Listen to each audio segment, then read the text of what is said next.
Hi. Alright, I'm back with more Shadowbringers. I made my delicious salmon dinner with this like shallot cream sauce, rosemary, roasted potatoes, and a green salad with orange and avocado in it. It was so good. It's really late though. It's like 9 o'clock at night, but I wasn't hungry earlier because we ate a late lunch. Anyway, dinner was super good. Time to kill stuff now. Oh, poor Tanner. He's stuck over here. Okay. This is right after the kids had a fight. And this poor kid ran off.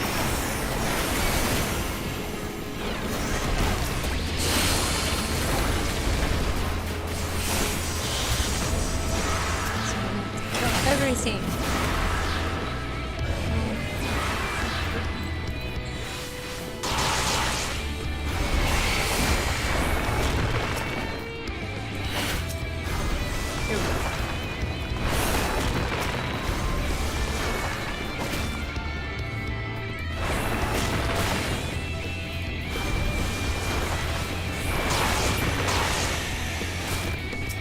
I really like this class, but I wish there was one button that got modified for like your AoE and one button instead of having like all these different things that are AoEs. I have 2, 3, 4, 5 buttons that can be AoEs depending on what's active, and that's I think that could be streamlined a little bit, but I'm not a game designer.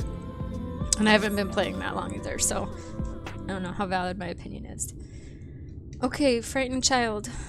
Don't run into the wilderness, you know, with the sin eaters and such. Please don't do that anymore. Alright, Sarek says, when I heard the clamor of battle, I feared the worst. But I see that you have everything under control. Are you okay, lad? He's fine. He's just emotionally devastated. Forgive me, I don't deserve this kindness. Sure you do. Why did you... What's going on? Okay, he says, I was so scared. I was worried about what would become of me if I never recovered my memories. And then I started thinking, what if I ended up like that boy's father? What if it's already happening to me?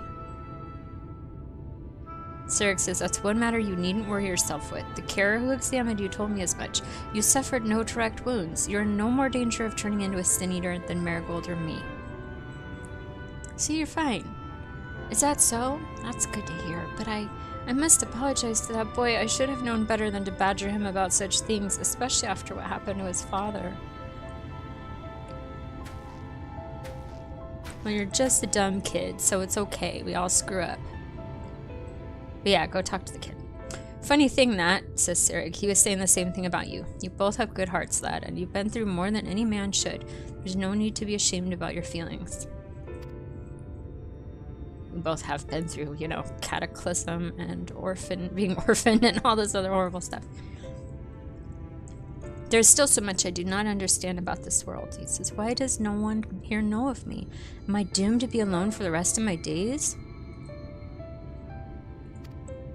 Why? Why must it be this way? If only I could remember something, anything. I'm sick of not knowing who I am. I'm sick of being alone. It's only been like a day, okay? I'm kidding.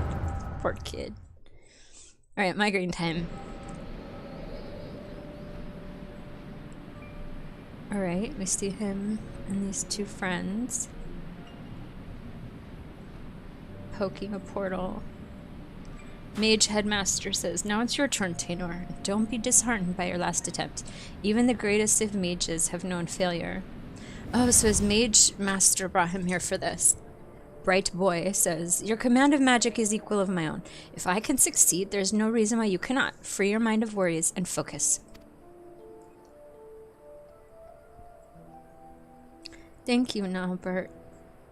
I shall try my best, says Tanner.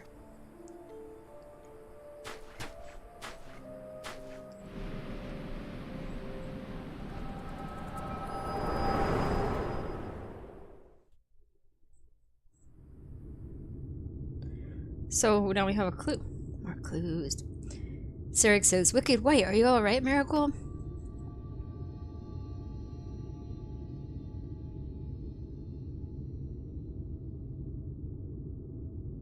Tainer says, I remember now. I was standing here on these blighted plains, my head hung low in shame, and then Nilebert turned to me with a smile and heartening words.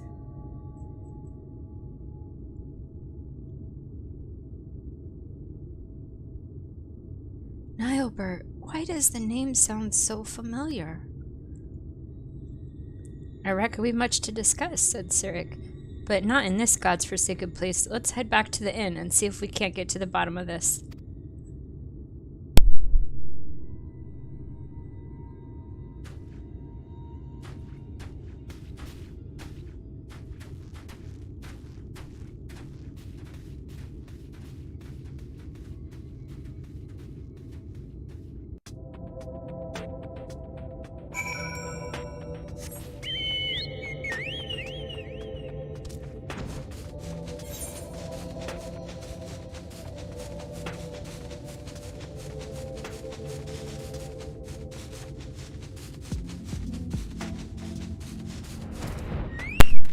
Alright, let's talk to this boy that he was fighting with. Tainer, are you alright? I'm so sorry, I shouldn't have said those nasty things. Forgive me for reacting as I did, says Tainer. I'm fine. In fact, I seem to have recovered some of my memories.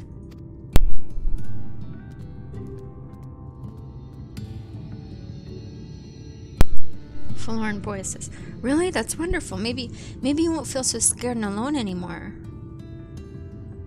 I'm leaving to go live in the Crystarium with my relatives. Promise me you'll come visit? I mean, after you get your memories back and all, of course.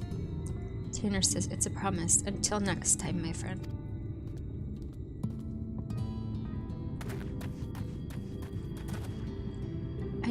Sirik says, I knew you two would work things out. Now let us return to Mordsuk. We have more than our share of questions that need answering.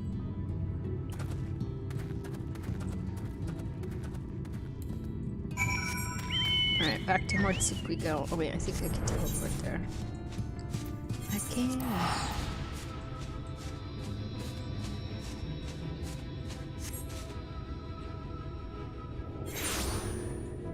Alright, let's talk to Sirik again.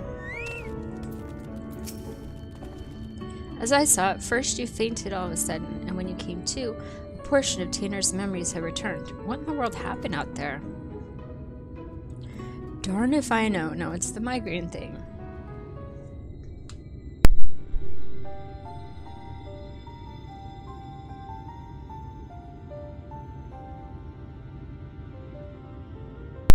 Power to look into the past, eh? Says Sirik. And you're certain that what Marigold described matches up with your recollection of the past? Sirik says, I don't know how to break this to you, lad, but your friend Nilebert that was with you that day, he's no ordinary boy.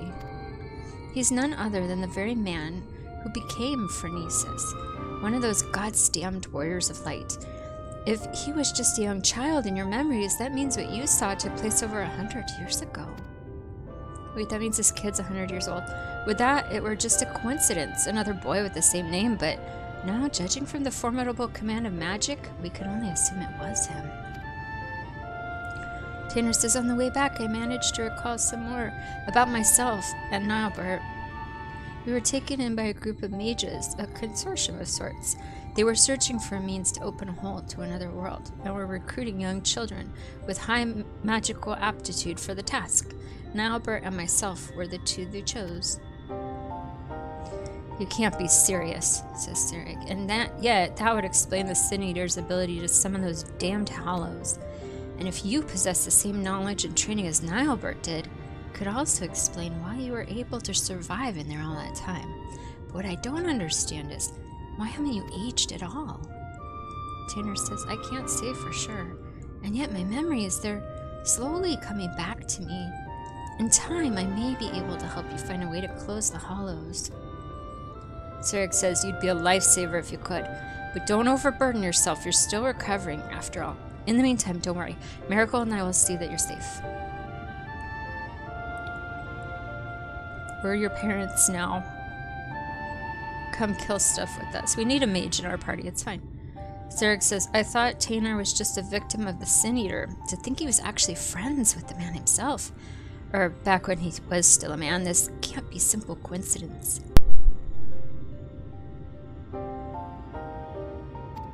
Yeah, I'm convinced of it now. The child holds the key to defending Phronesis. We must keep him safe and not let him get out of our sights. Besides, look at how hard he's trying to recover his memories. I'm not so heartless as to kick the poor lad aside before he's figured matters out. Should just drop everyone at the Crystarium. He'll be fine. But we can't very well rush things, says Serig. You and I will continue to prepare for the battle ahead, while waiting for the rest of Taenor's memories to come back to him.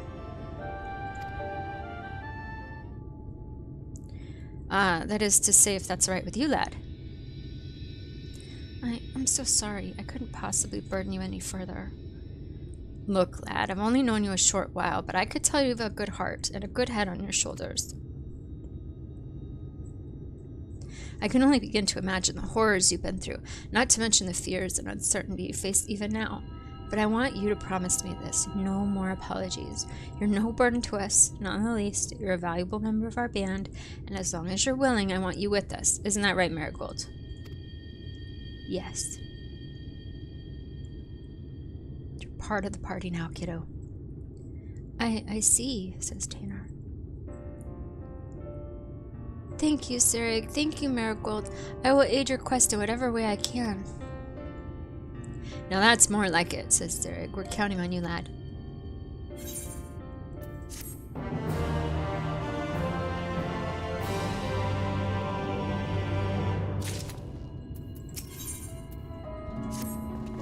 Alright, it says yes. Good news. Good news, friend. Taenor here has told me his memories are starting to come back to him. There's one recollection in particular he says he's eager to discuss with the two of us. Tell us, lad. What is it?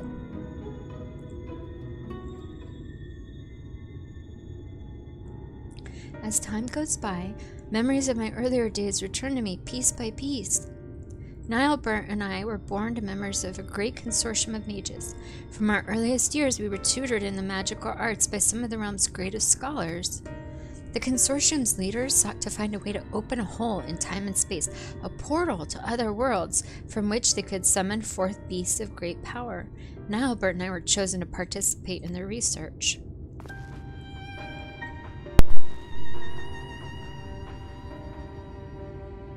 Summoning great beasts from beyond our world? You're a mage, Marigold. Is that even possible? I would say perhaps he speaks of Void Scent? Void Scent? Never heard of them. But I'll take that answer as a yes. Mages come up with the damnedest ideas, eh? And yet I don't understand. Why ever would they use two young boys for such a dangerous experiment? Taenor says, the beasts our master sought to summon reside in the planes most distant from our own. Reaching across such a great distance requires a tremendous store of innate ethereal power. And so our master set about to breed the perfect mage. Marriages were arranged to wed the mightiest members of the consortium to one another, in the hopes that they would bring forth children of theretofore unheard of magical aptitude. Finally, they succeeded. And so you were born, says Serig, and Nilebert.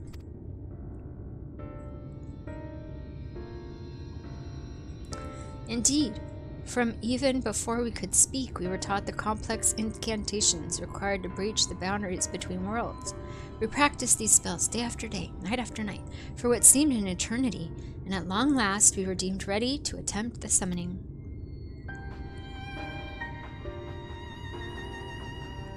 Sadly, the experiment ended in failure. The pull from beyond the rift was too strong to resist, and I was sucked into a hollow of my own creation. There I remained trapped, alone and adrift in that empty void, until Marigold called me back to this world. Alas, over a century had passed since that fateful day. That's the one thing I still don't understand, says Serig. If so many years have truly passed, why is it that you have not aged even a whit? Taenor says, I can't say for certain, but I remember the words of one of my teachers. The rift is not unlike a border between countless worlds, a place that exists beyond time and space. If it is true that the rift exists outside of our concept of time, then it is all too possible that even seconds spent in that empty pocket could correspond to months, years, or even decades in our world.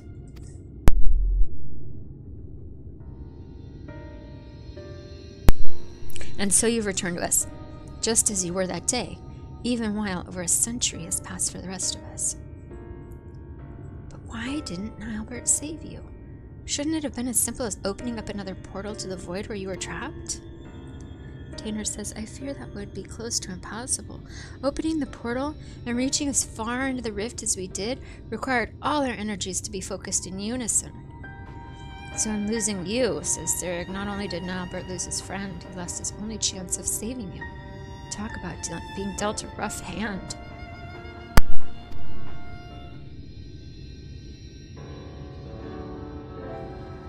Tainer says, fear not. I have good news to share as well. I do believe I've managed to recall the incantation needed to summon and manipulate the hollows.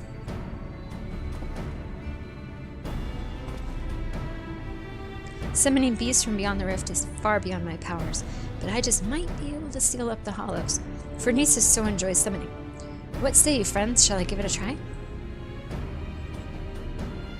Maybe. I don't want to risk this kid's life.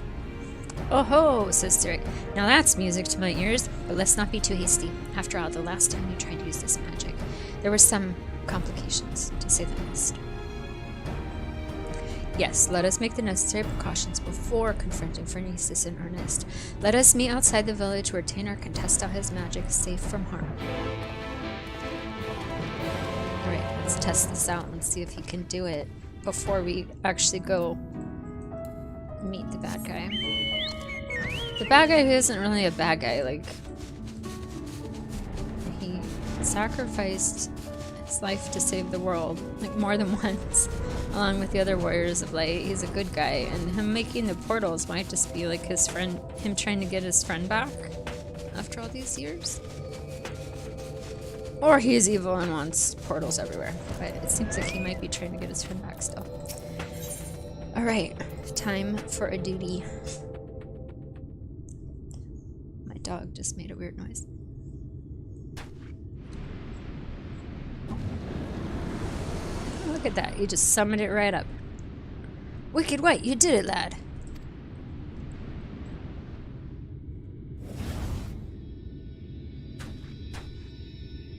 Sadly, I have not the strength to reach further beyond, nor keep the portal open for more than a few moments. No, I'll need further training before I can face...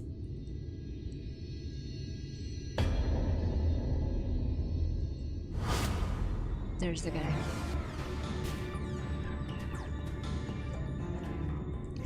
Fernesis, said Zarek. Where in the hells did that bastard come from?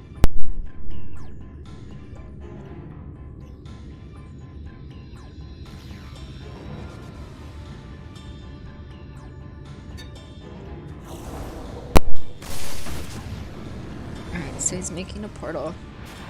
Is he doing that to catch it? Catch them? Damn it all, said Zarek. I'm too close. I could feel it pulling me in. Well, why is the bad guy doing bad stuff? Why is he being a bad guy at all? No, Nilebert, says Tainer. These are my friends. You mustn't hurt them. Okay, so Nilebert, or the kiddo, did something to the portal.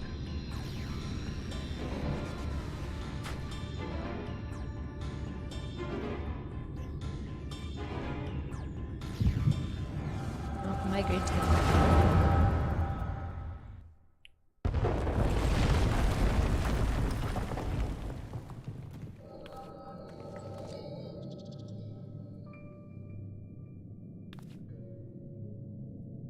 Lamet says, this isn't good. The cave-in's completely sealed off the tunnel behind us.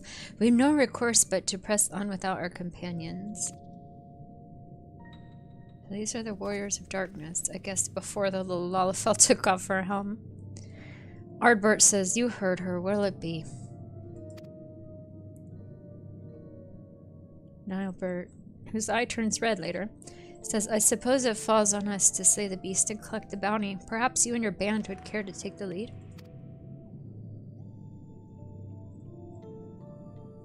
Ardbert says, spare me your japes.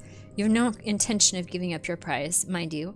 I, too, have made a promise to my companions, a promise I mean to keep. Sylvia says, bah, I told you this splitting up was a bad idea. If Brandon and Renda Ray were here, the second-rate spellcaster would be no match for us. Ardbert says, now, Sylvia. I think that's how you say her name. Let's not forget who our true foe is here. Lambent, you're certain that if we slay this monstrosity, the cave-ins will cease? She says yes.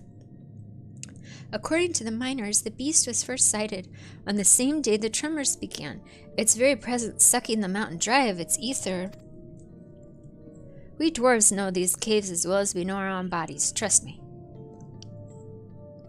Ardbert says, then I suppose we best make short work of it before everything comes crashing down. Ardbert says, hey, where do you think you're going? Nilebert says, my apologies. I took your ceaseless prattling as an invitation to proceed on my own. Jeez. This guy. Think yourself clever, do you? Says Ardbert. You've uncommon confidence to think you can fell the beast without aid. Answer me this. Why is it that you are so intent on claiming the bounty for your own? He says, the bounty? Why indeed? At any rate, unless you have a mind to stand around here until we all get crushed, we best be moving on, yeah? Ardbert says, finally, something we could agree on. And so I have a proposal. What say we band together until our battle here is won?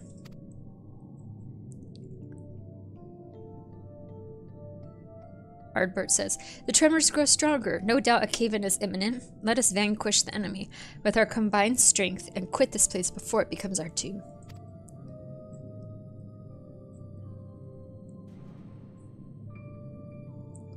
Nilebert says, until the battle's won then. After that, I go my own way.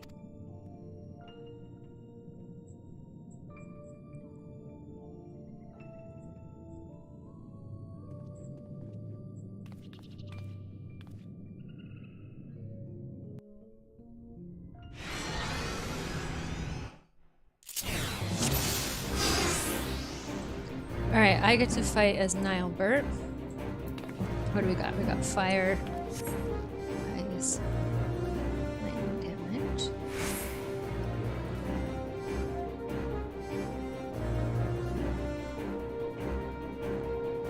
Alright, so we have only attack spells. We don't have any no heals. That's okay.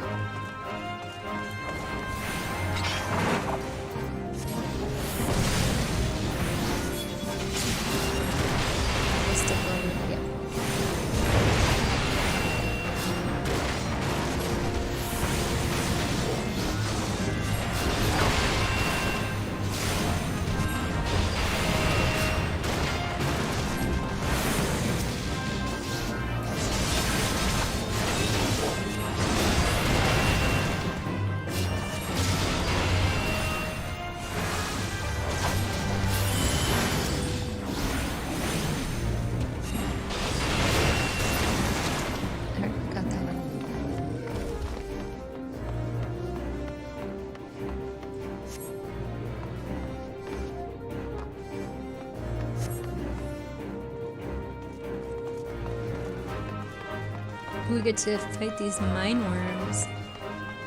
Oh, they're kind of cute in a horrible way. They're the cute, horrible thing.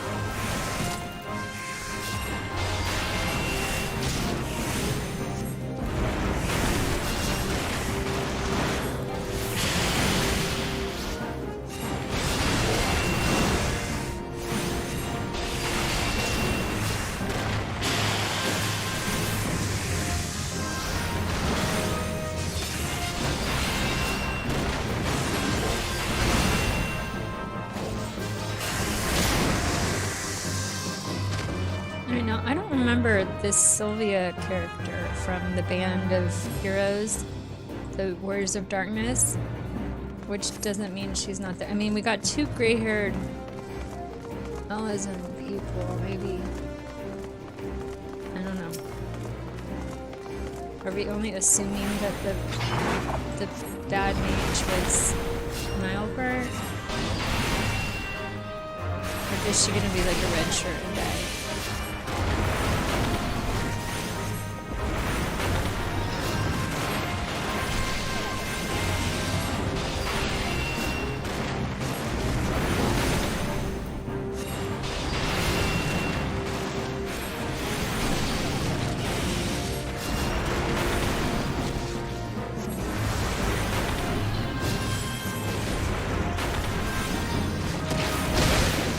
Oh, near. He attacked me. Oh no! Don't let me die. Somebody healed me. Thank goodness. Who healed? Who healed me? Sylvia, thank you. Put that monster down.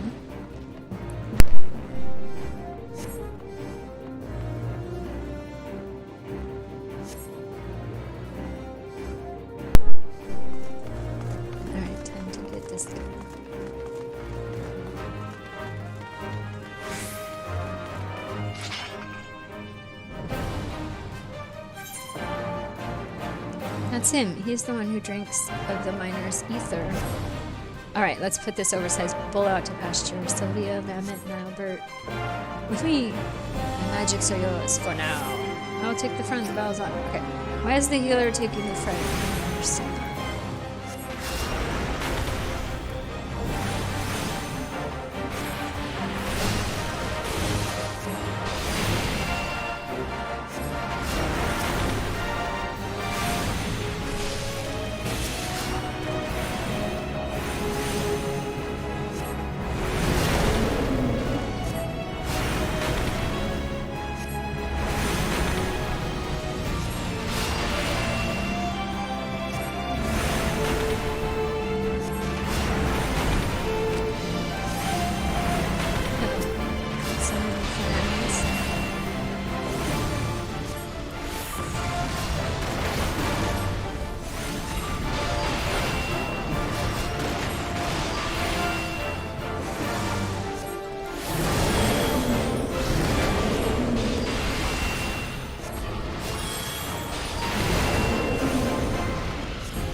That guy down.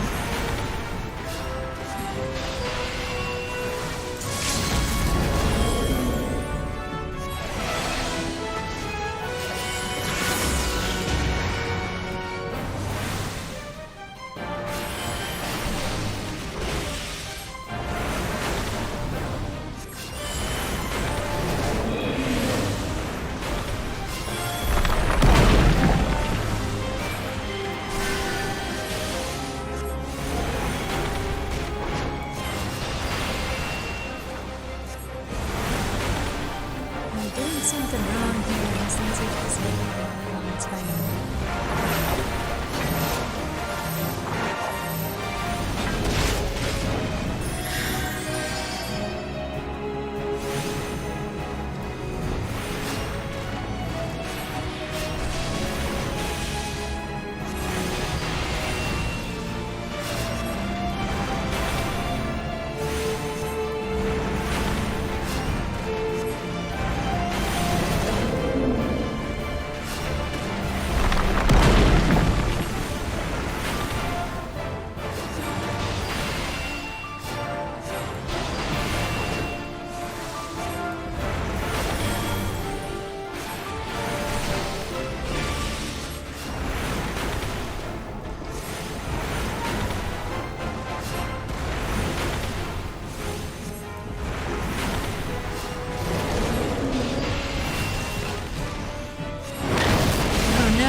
Dropped a boulder on me. Let's see what this does to me. Oh, almost kills him instead of times. Oh, I see. He smashes boulders and shit on him. Oh,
Find me friends quickly.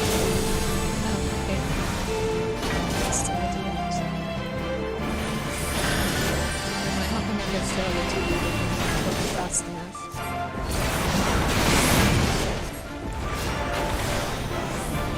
I'm doing my best. It says I have 21 minutes left.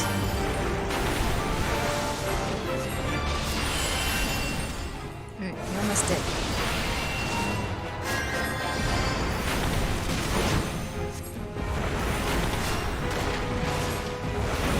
There, we got him. Well, friends and companions, we did it.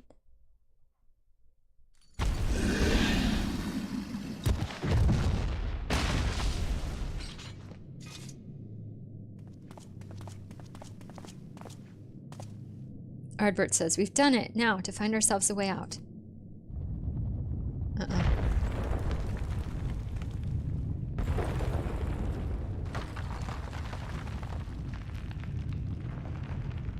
Ardbert says, the tremors continue, but why? The fiend has been vanquished, and its ether returned to the mountain.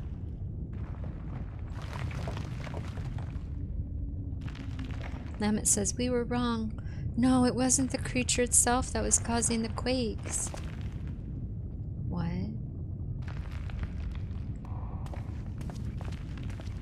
Is the creature stopping them?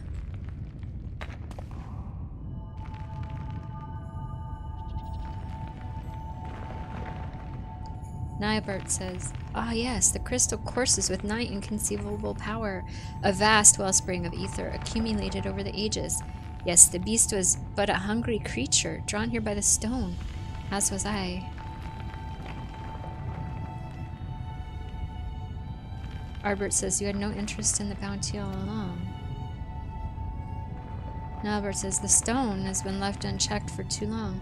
The sheer volume of ether it houses now is so vast and overwhelming, it threatens to bring the entire mountain down. For how many years have I searched for it? This precious relic that could afford me the power needed to save my friend.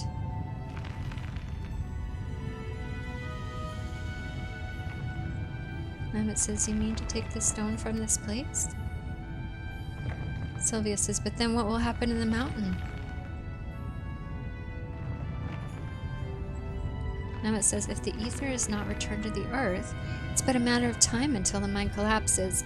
The miners, those who live at the foot of the mountain, countless lives will be lost.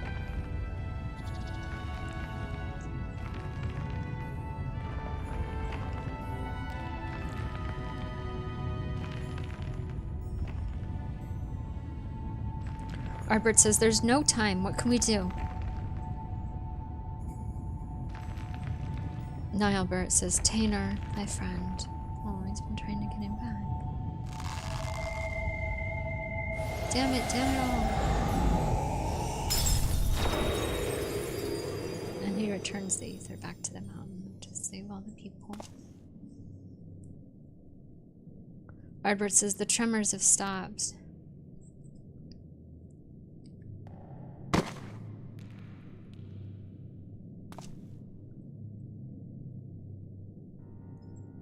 Albert says, Tainer, pray forgive me. I promise you this. As long as I walk this earth, I shall never, never give up hope.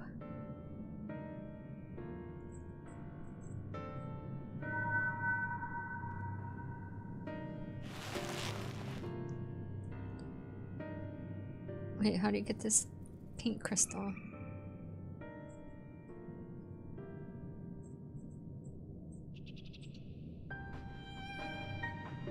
Ardbert says, the stone was yours to do with as you pleased, and still you chose the fate of many over that of your friend.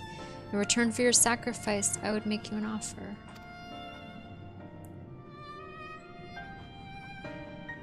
Come with us, and let us join you in your search for a means to save your comrade. The life of an adventurer isn't an easy one, but I dare say you strike me as the sort who just might enjoy it. So what say you? We'll travel the realm together, and lend our strength to whatever unfortunate souls we encounter along the way. And who knows, before you know it, we just might stumble upon a way to rescue your Tainer.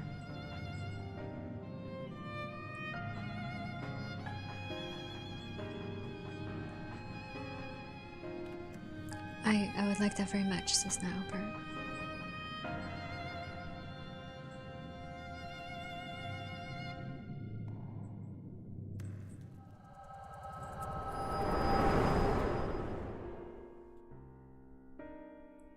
And Albert says, Tainer, forgive me. I may have failed you today, but mark my words. For as long as I walk this land, I will not abandon hope. I will find a way to bring you back to us. But today I find myself in the company of new companions, and for now I must lend them my strength, just as they lent theirs to me.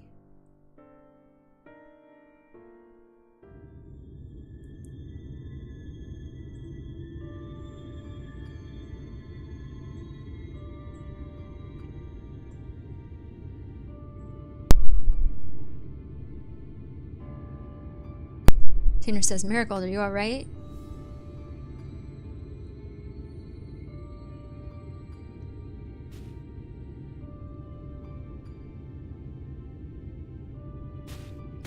Sarek says, worry not, for Nisus is long gone. I launched a few arrows in its direction. Its direction? Well, it was distracted by Tainer's spell and it just stole away. Anyhow, I'm glad you're awake and on your feet again. Come now, let's hurry back to Mordsuk before the bastard has a change of heart and comes back for us.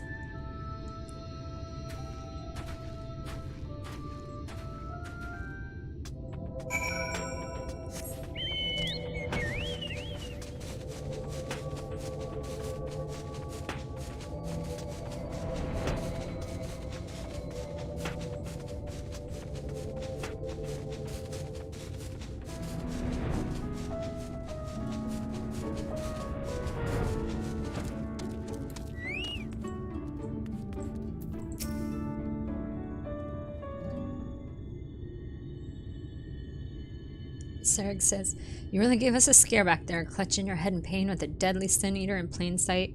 Let me guess, you had another one of your visions, didn't you? You betcha I did.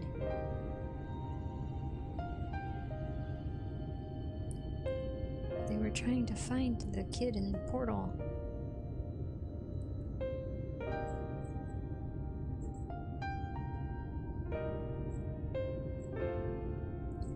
Why take me, says Sarek, so that's how Nilebert and Ardbert met up. Just it goes to show you that in times of crisis, even the bitterest of rivals can turn fast friends. Let's see if I have this straight. Nilebert made it his life's mission to save Tainer here. Knowing that his own energies wouldn't suffice, he went in search of a relic that would afford him etheric power needed to reach beyond this world. And deep in the mines that day, he found it. Yet in the end, he decided to sacrifice the stone and his own cause to save the lives of countless innocents who called the mountain home. And so did he take his first step down the path of hero, a warrior of light. Tainer says, so that's why he came back to this place, why he still summons the Hollows as he did so many years ago. Aye, there can be no doubting it, says Sarek.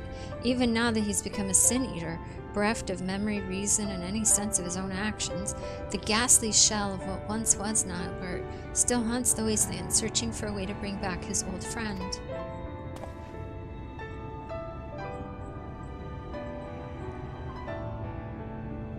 I only knew him as a child, says Tainer, and the whole idea of sin-eaters and the warriors of light, it was all so new to me. Even as the pieces came together, I could not truly believe that Nilebert and this Phronesis were one and the same. When our gazes first met, standing out there in the wastes, in an instant I knew it without question. This was my friend, a friend who had been searching for me all these years. At last I knew what I must do. I must stop Phronesis, that my dear friend may finally find peace. And I'll say, together we can do this.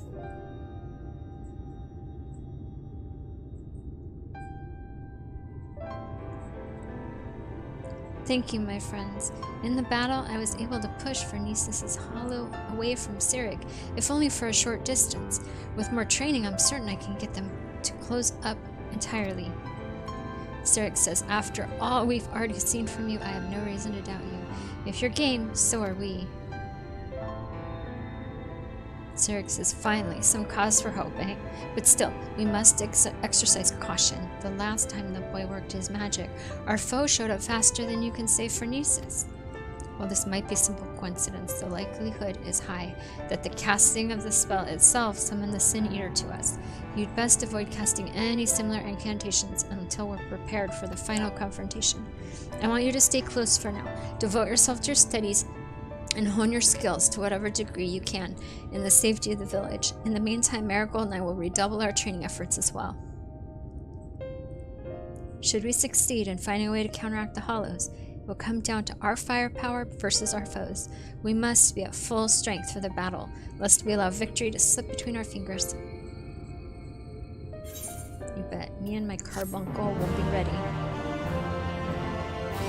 Now, how do people get their carbuncle to be different colors? I don't mean like when you're just fighting. I mean like they're walking around and it's red. Mine's always blue. I'm gonna have to look it up, even though I really like the blue one. He's so cute. That's such a blue little carbuncle. Alright, Serig.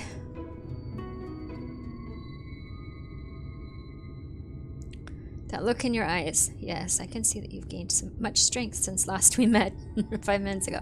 You'll be pleased to hear that Taynor has managed to make steady progress in his training as well. The boy believes he has regained much of the knowledge and skill he possessed before getting sucked into that pocket of time and space.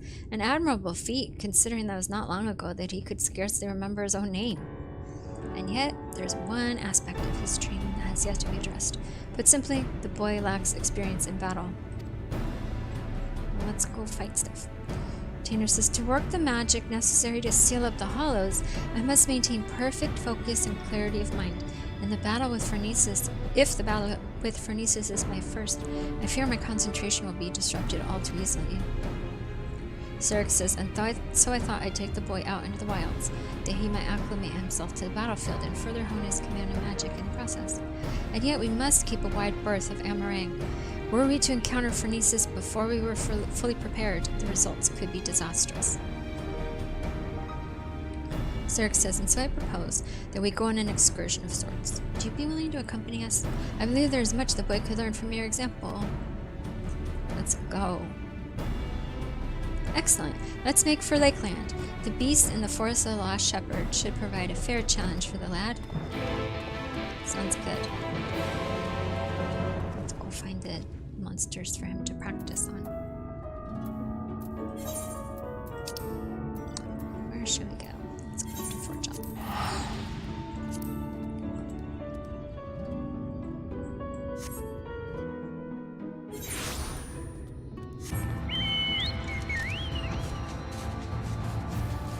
I love that we can get flying before we're like completely done with every quest in an area. That makes me very, very happy.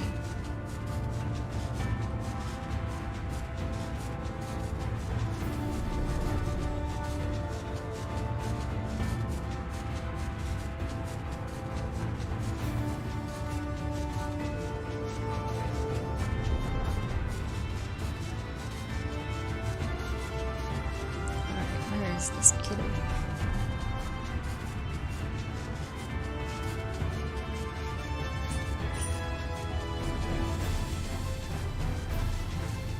There he is.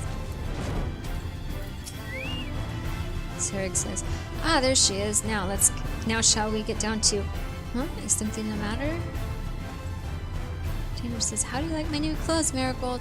Not only are they stylish, but I can just feel the power welling up from deep within me. They're a present from Serig. Isn't he the best?" He is. He's awesome. He is a good dad. The lace collars is very Ruth Bader Ginsburg. I see the look here. I like the boots though. Except the open toe probably isn't very practical. You look great, kid. You look ready to go hit things. It was a simple investment, says Serig, nothing more. We must seize every possible advantage if we hope to triumph over our foe. And looking good is part of that. But enough idle chit-chat, we have work to do. Marigold, I would ask you to begin by setting an example for the boy, showing him precisely how you conduct yourself in battle. We can't very well just toss him to the wolverines on his own now, can we? Serig says, so why don't you get out there and hunt one down for us? Taynor, watch carefully and let her show you how it's done. Yes, let's do that. My carbuncle, I'll get my bird. First you get all your friends out. You get your capybara, your carbuncle, and your big bird. Then, what am I doing wrong here? Find a rabid wolverine and dispatch it. Okay, rabid wolverine. Let's see if we can find a rabid one. There's a normal one, I just didn't see a rabid one. Normally the quest marker is a little better about that.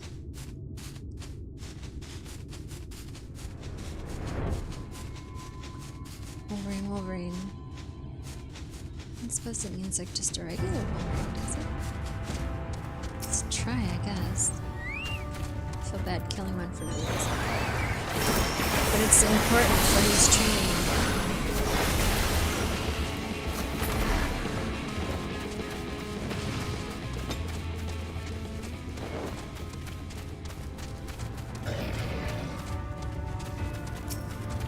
Well, that didn't work. Oh, I have to go to a destination, right? That makes a lot more sense. I was wondering what I was doing wrong. Alright, hostile presence. There it is.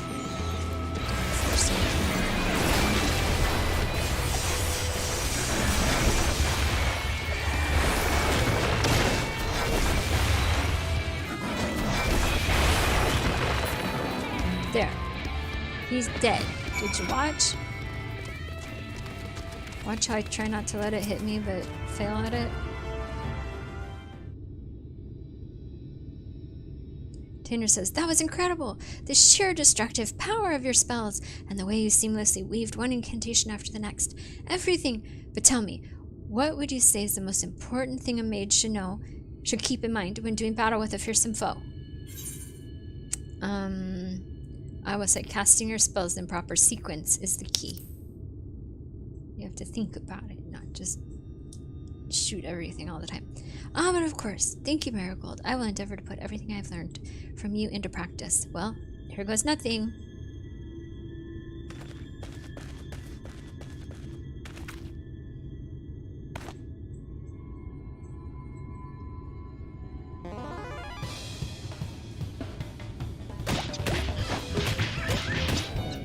Drat! Where do I... No, that's not. Curses, just stay still so I can hit you already. Just trying to kill this thing. Steady now. Oh, wait, this is Sarig.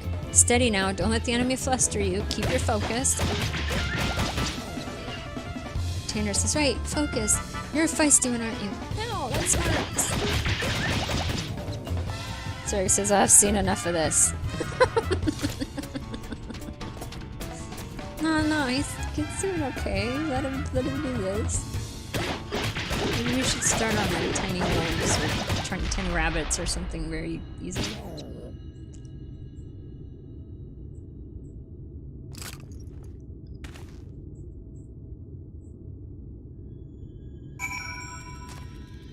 Alright, he might be discouraged after that.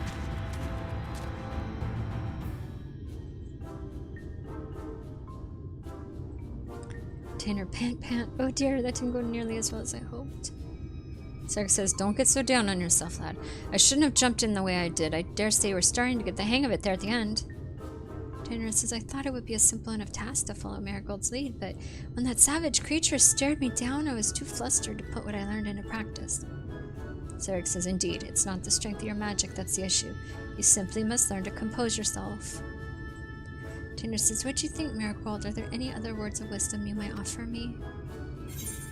And I'll say, you simply need more practice. And you'll get confidence after you do it a few times. Thank you. I'm sure you're right. I can't allow my foe to break my concentration like this. Anyhow, let me try once more. This time will go better, I promise you. Sure. Let's do it. Now those boots, I kind of can see, you know, you can, if you have like a cute pedicure, the little toeless boots.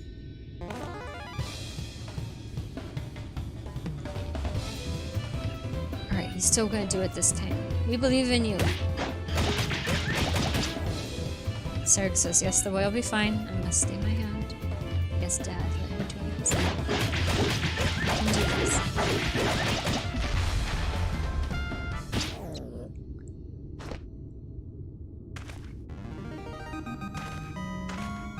I like the video game music. Tanner says, I did it! The battle's won! You did do it. We're very proud of you. You should take one of those claws as a trophy. Hang it around your neck or something fierce. Sirik says, now that's how you wallop a Wolverine. Well done, lad. I'm proud I could be here for your first victory. Tanner says, you're far too kind. I couldn't have done it without you and Marigold here to show me the way. You have my thanks. But don't let up now, boy. You must keep battling until all you've learned becomes second nature. Now, are you ready?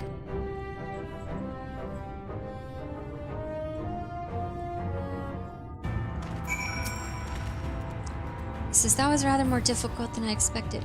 And yet, thanks to you and Sirik, I feel I can hold my own on the battlefield now. Sirik says, I have to agree. The way you made short work of that last critter, I'd say it's time to find you a more worthy foe. Let's return to Mordsuk and plot our next course of action. Alright. Kid's getting better.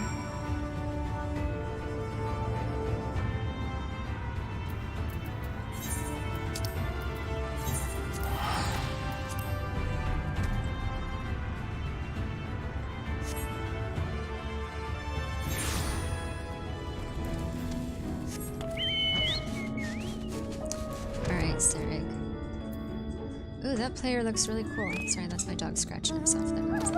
Oh wow, and his mount looks cool too. I barely got to look at him. Alright, Sirik says, you've proven the perfect mentor for the boy Marigold. Hells, I dare say old Sirik here could learn a thing or two from you.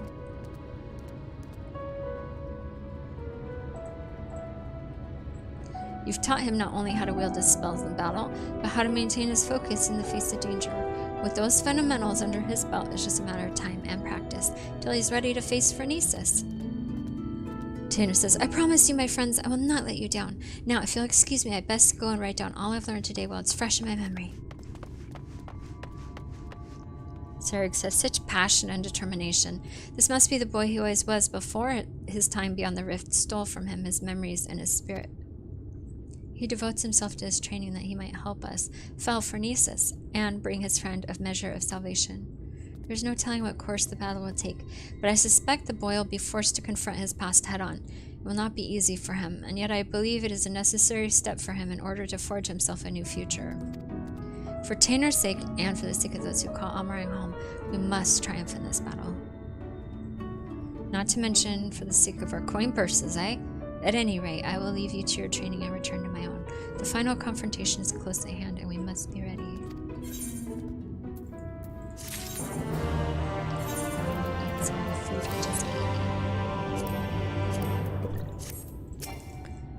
Alright, Sirik. What's the next stage here? Well, look who's back, and looking more imposing than ever, I might add. You'll be pleased to know that Tanner's command of his magics has advanced by leaps and bounds since he left. Says he's finally convinced he can hold his own against Phronesis. Truth be told, I worry about the boy. As devoted as he is to his training, I can't help but notice a sad, uneasy look in his eyes from time to time. He insists it's nothing, of course, but I remain unconvinced. As a fellow mage, perhaps you could succeed in reaching out to him where I failed. He should be around here somewhere. Go find him and see if you can't offer a few words of support, won't you? Let's go find the key. Let's go find Sad Child. Oops, I missed Sad Child. He's over here. Where are you? There you are.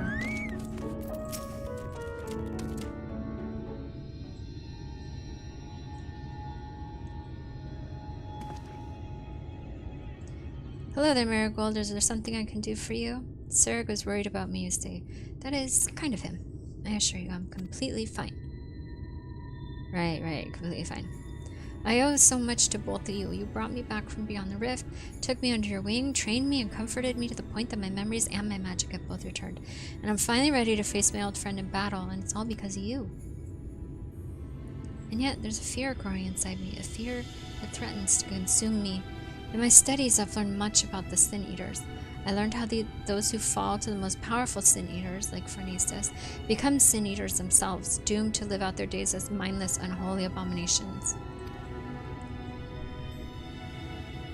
If I were to lose my focus in battle, and you or Sirik suffered the same fate as Nilbert, the only three friends I've known in this world, if I lost you all, how could I ever live with myself again?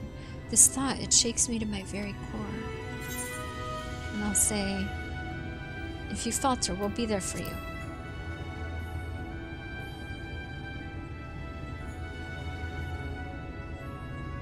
He says you're right. I mustn't forget that I have 2 strong friends by my side to help me shoulder the burden. Thank you, friend. The task is a daunting one, but I will trust in myself and in the strong and gentle friends who stand by my side. That's the spirit. Nothing would make me happier than to help Nihilbert find peace, but that is not the only reason I fight this battle. I must repay you and Serg for all you've given me. Not only did the 2 of you bring me back into this world, you have instilled me with a newfound sense of purpose, and yet when the battle is done, you will leave this place. You will embark on new adventures with new companions. Worry not, I will not hold you back or stand in your way. That's another reason I must fight this battle. I must prove to you, to all 3 of my friends, that I am strong enough to get by on my own. Be strong, trainer. You can do this. Or sorry, perhaps I got a little carried away in there. In any event, we should go tell Sirig I'm ready. Well, I'm ready too. We've had enough chat time. Now it's time for killy.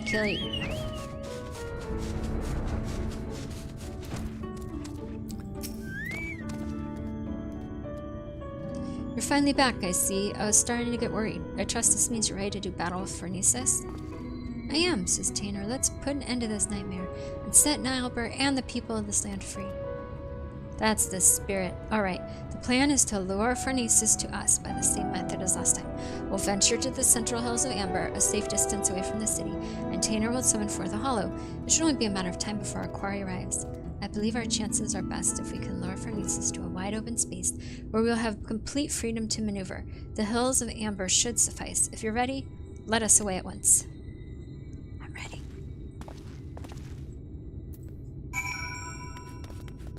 Alright, where do we need to go? We need to go over by 20.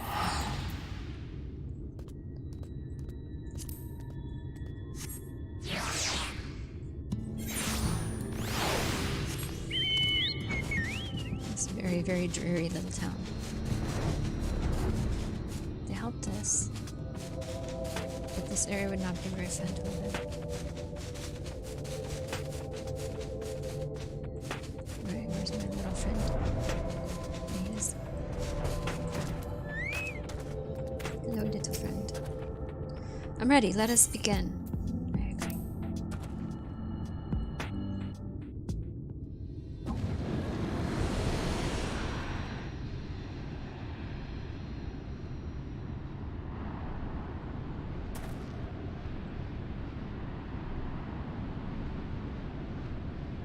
Tainer says, over there, it's him.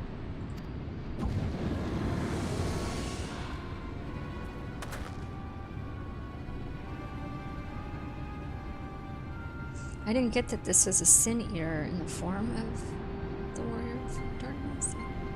I'm confused how that happened.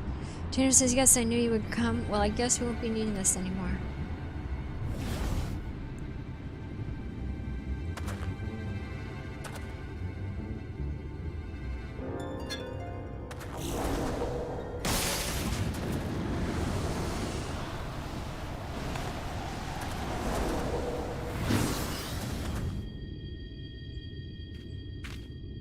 Tainer says, give up, Nihilbert. My spells are more than a match for your own.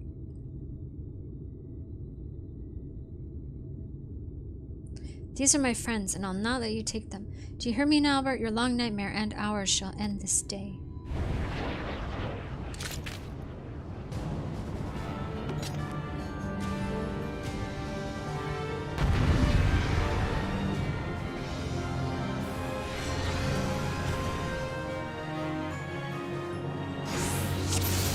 Defeat Phronesis. You got it.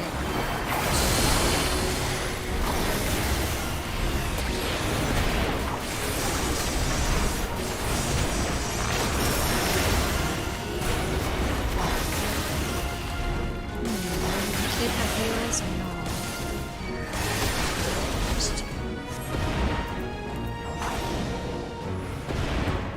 He needs to sail the hollows, which are essentially placed.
away from things.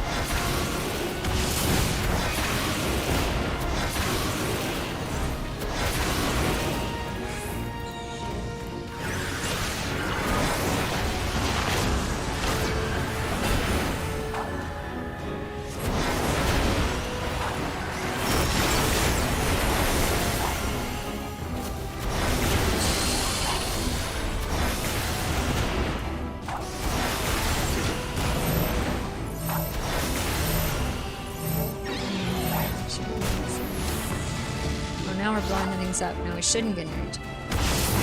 That's a little confusing.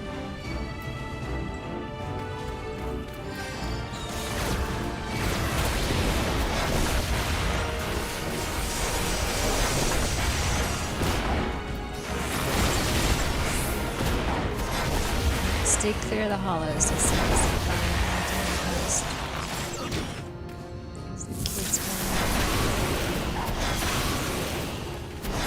The hollows to our advantage. What are we doing with these purple things? Yes, Kablooey! I can't hit them. What do I do? Just run away from them?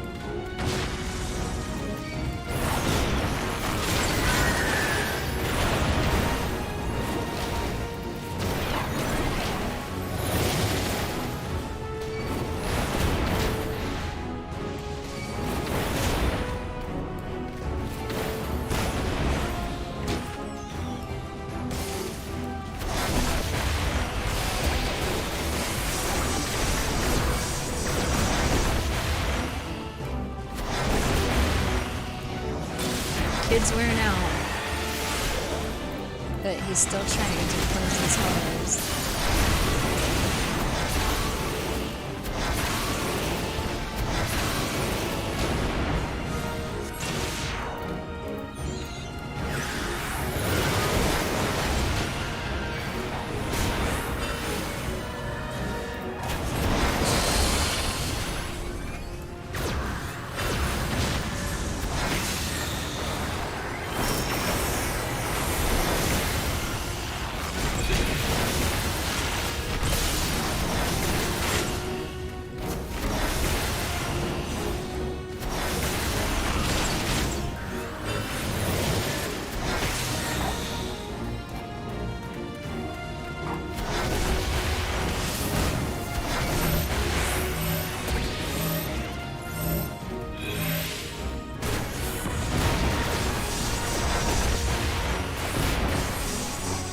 Boy's giving us all he can, it says it's up to us. Don't worry, Mom and Dad got you. You did your best, sweetie. Closed all those hollows, you're awesome. And took you for ice cream.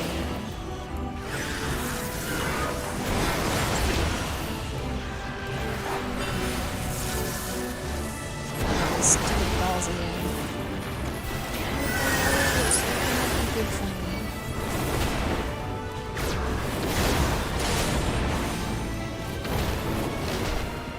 Drag him like through the things or something. I'm trying to figure it out. I don't think I'm doing a very good job figuring it out though. Hey, someone disappeared.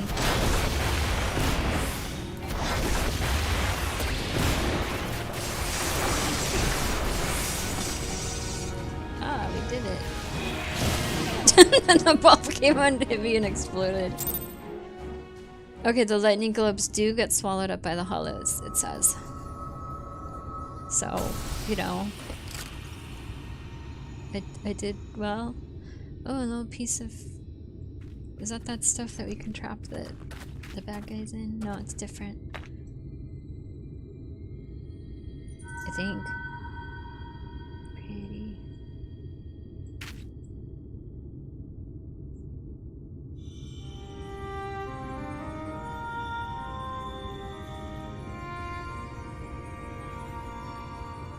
Oh hey, he's normal again.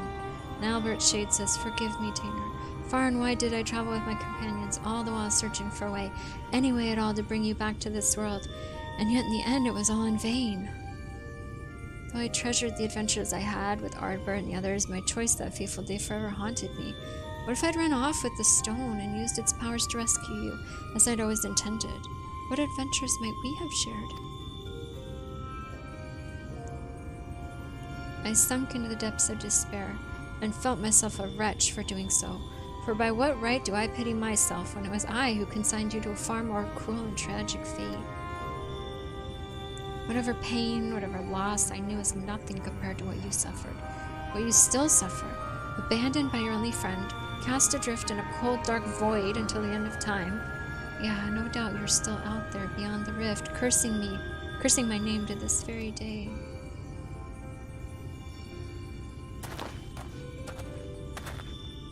And Tainer says, that's not true, Nilebert. I'm right here.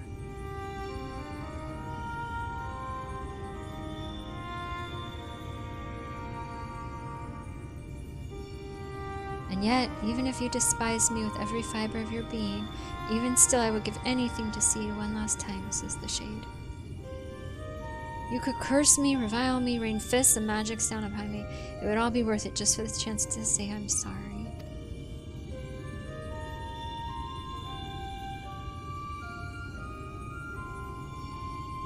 Tainer says, stop it now, Bert. Please stop saying those things. Even after you still had your mind, your heart, your very humanity ripped from you, still, for all these years, you kept searching for me. How could I ever hate my best friend?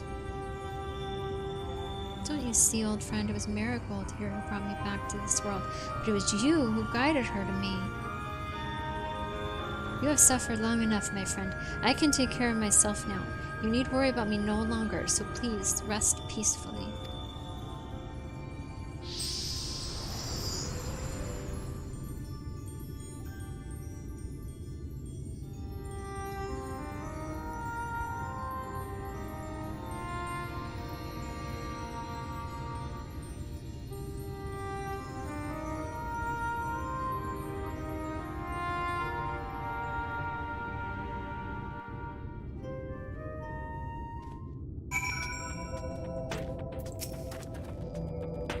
Tainer says, it's over at last. You don't need to explain it to me.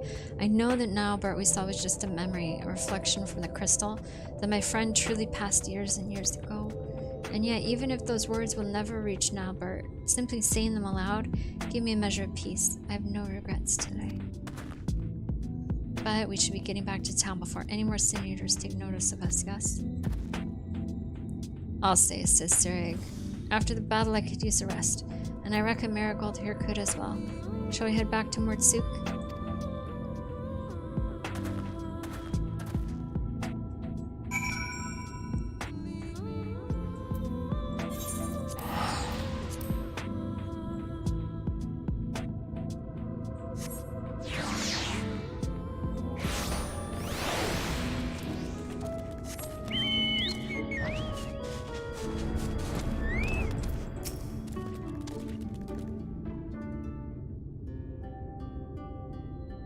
Well, if it isn't the woman of the hour, I'm happy to report that tales of our triumph are already spreading across town like wildfire.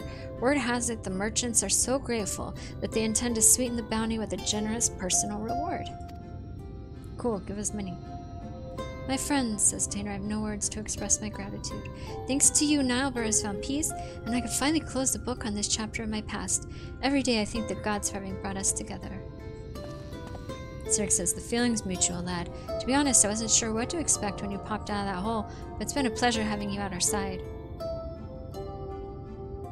So tell me, now that you've made peace with your past, what do you plan to do with your future?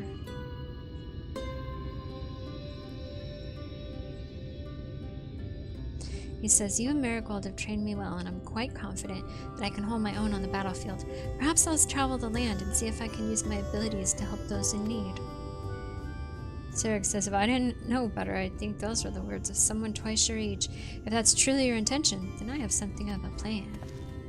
First, I need Marigold's permission. It's just a thought I had, but let's say we give the lion's share of the bounty to Tainer here. I reckon he needs it more than we do, and besides, we couldn't have won the battle without him. Yes, let's give him lots of money. I could say you owe me one. I'll say yes, because... Sure, in We don't need money. I knew you'd feel the same, said Sarek. It's the least we can do to help the boy forge a path and a future for himself. You can go to Mage College. My friends! I could never take advantage of your kindness like that. Sarek says, think nothing of it. It's not easy for a boy your age to make his way in the world, and this is the least we can do. Think of it as a parting gift from your brother and sister in arms.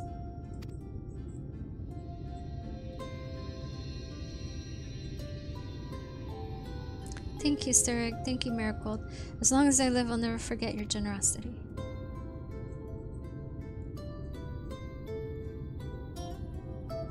Sarek says, finally, I have one last proposal for you, if you're keen to hear it.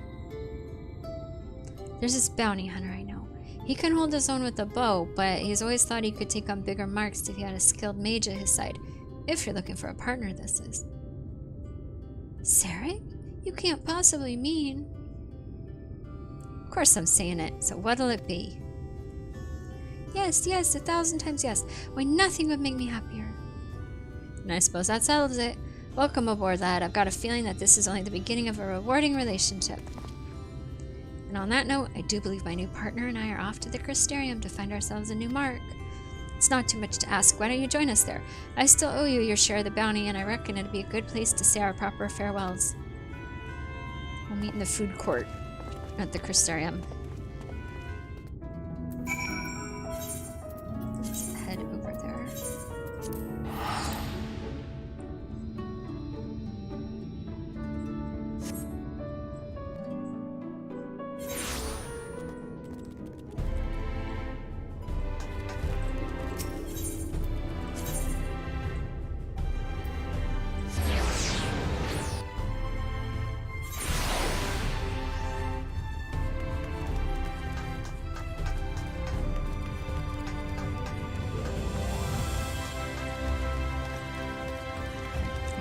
Food court.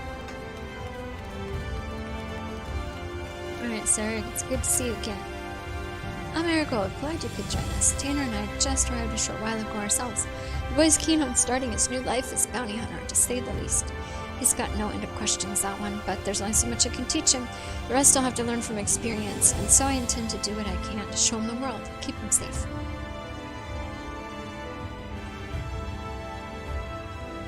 So don't worry about us. Between my bow and his magic, I reckon we'll be able to hold our own out there.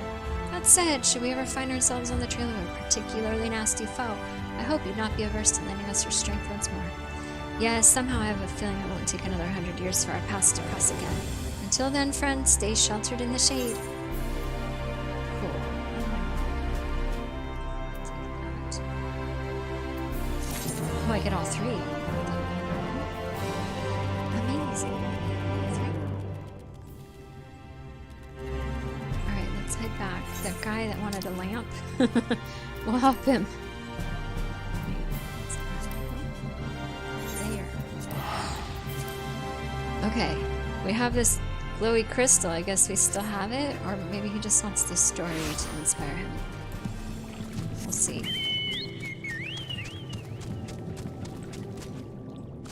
I'm gonna put on my botany here and see if there's anything we can pick on the way. Make money. I'm going the wrong way. No, I'm not. I'm going the right way.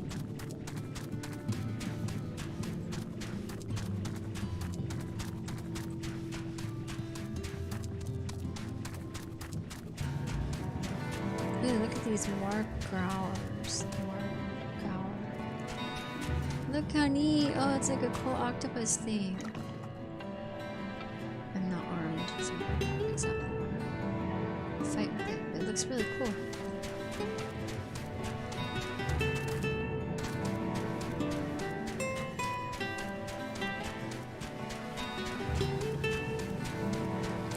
There's not a single plant to pick. Alright, let's invade his house again. Hi, crazy dude. Eccentric artist fellow. Oh, I like how he has a tree under here. Get on my bird's rear end. There. Look at the pretty tree. I like this spot. This is nice. It's not even dark down here because it's so bright outside all the time. Alright, Grenell. I've let the Ondo down, aye, but more than that, I've let myself down. Might as well go back to mending kettles. Alright, I'll show him the crystal. Look at this thing. Look at it. What have you got there? Such striking beauty. It shines with heartache and laughter and the transience of life like the turmoil of history made manifest. Ah, I can see the brilliance of the crystal's legacy. Ah, you'd never capture such a gleam, not if you labored for 100 years. But bugger me if I don't mean to try. Where's me tools, goddamn you? I must set to work before the feeling fades. Did it inspire him? I can feel it. A vision forming in my mind. Step aside last and let me itching hands get to work.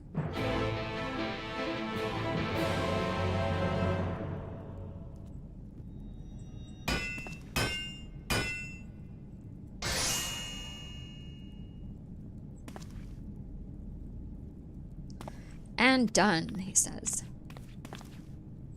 I've taken the wonders that crystal showed me and channeled them into a new shape what befits the Ondo's spiritual character. Wow. Very nice. You did a very good job. Not a bad job if I do say so myself. I agree, it looks great. And to think I was this close to hanging up my hammer after studying the craft of them ancients. I've been across the length and breadth of Norvrant and gobbled up every scrap of crafting wisdom I could find, but no matter which technique I tried, my work was just no comparison. I couldn't even figure out how they put them damn buildings together. A mystery for the ages, that's what drew me here in the first place. I built my workshop, got the forges burning, and lost my bleeding will to craft. Thank the gods for that crystal of yours, or I might never have gotten it back. I won't pry into your business, but I reckon your little miracle there has been through the kind of journey they sing songs about. The echoes of the memory it holds just speak directly to your heart. Aye, I can still feel them coursing through me. The inspiration's not fading away, it's welling up stronger and stronger, giving me the chance, and I reckon I can weave the crystal saga into other things as well. But bugger me, I'd almost forgotten the Ondo's commission. If you could drag that lamp over to Tasha's Oth for me, I'll stay here and drum up new armaments for you to try. Thank you. Give me weapons. Give me more books. You have access to Grenald's Forge. Equipment rewards will become available based on the role quests you've completed. Equipment rewards, you say? Where do I get? I want equipment rewards, please. Magical range DPS gear, please.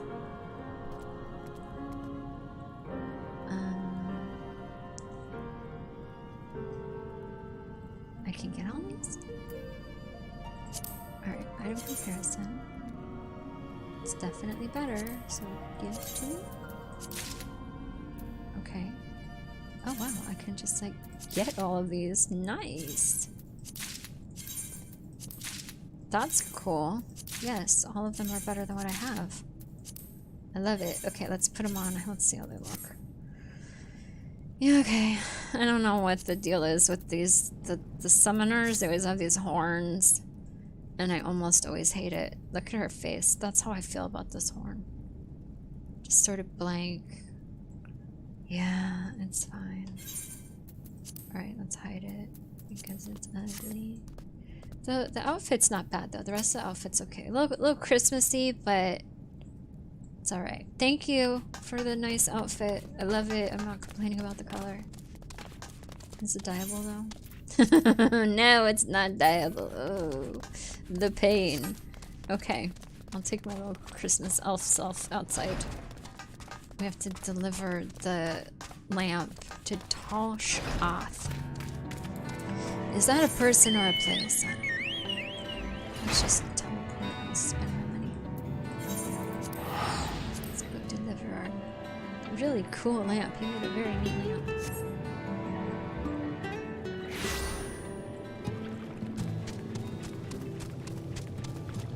There, Tosh Oth is person. I have a lamp for you, sir. Or ma'am. What is that you have there?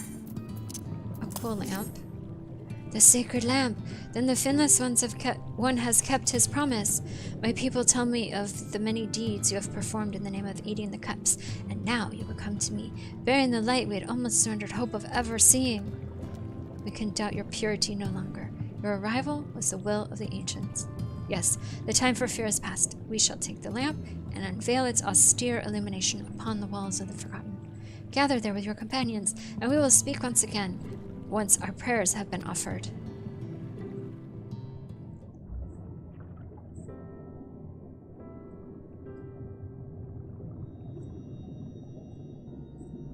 Cool lamp. O stewards of the Ondo, we offer up our light in answer.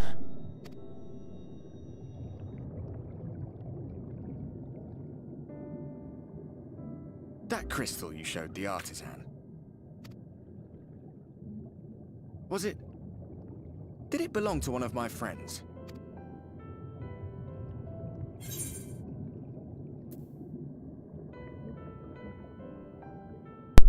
I'm saying I thought you were always watching.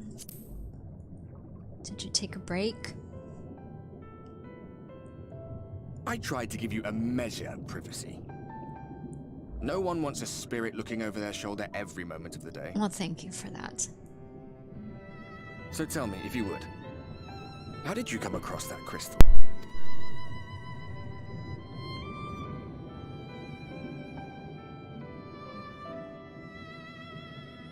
It was Nilebert's then.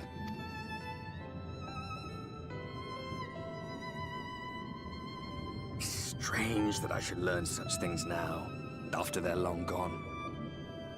They were fine friends, every one of them. I didn't expect death to teach me so much. About them, about Seto, about you, about the hope that hides at the heart of this world.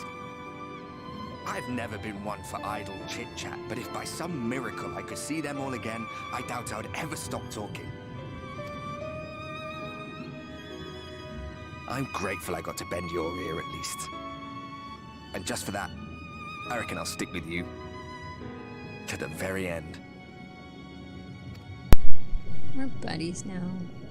We tried to kill each other before, but now we're friends. Apologies, we were a little late to the gathering. Oh, they're gonna see me like talking to myself. Talking to a tall phantom. It seems we succeeded in gaining their trust. We did.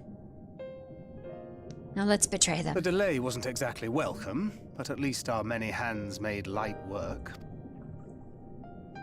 And they seemed especially impressed with your contribution. Our hero indeed.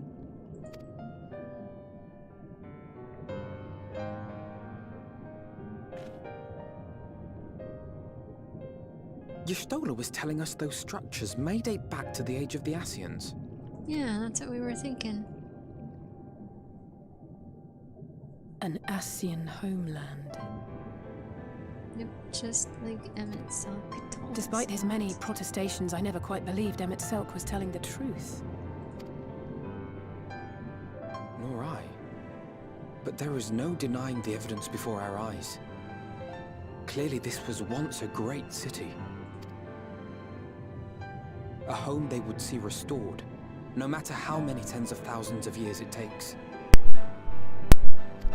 Which is really sad. It's a hollow dream when you think about it. Even if they manage to rejoin all the worlds, they'll never bring back the ones who were lost. But would I have done any different?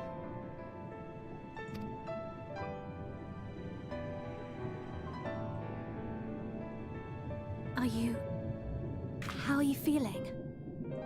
Like I'm gonna explode into shattered light pieces and kill everyone around me. That's unpleasant to look at.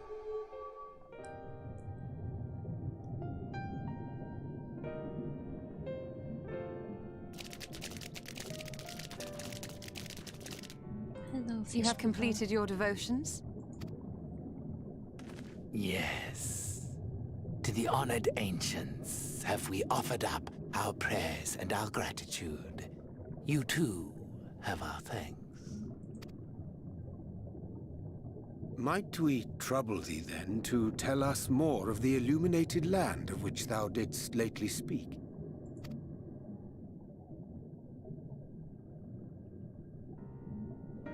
To the west of here lies a great trench. Some days ago, a light appeared in that endless darkness.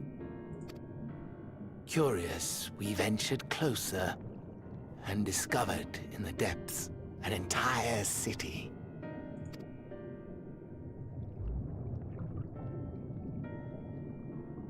The buildings we spied were akin to our own everlasting abodes, impossibly so. We understood at once the ancients had risen. There could be no doubt. Taken with terror, we retreated to the cups, and I decreed that none should enter the trench until such time as we received a sign.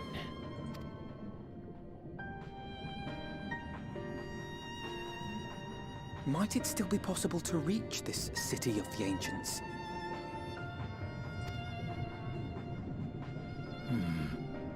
With no water to drown you, a finless one could now travel there. Yes. I am convinced you are the sign for which we have been waiting. My people will show you the way. Cool. Thank you.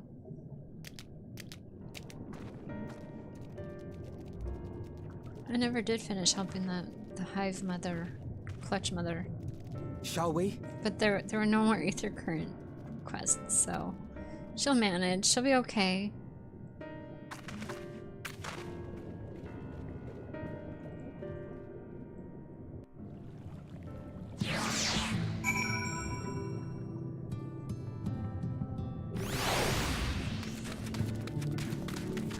First, I need to get my clothes. Oh wait, first I want to look at this book that I just got.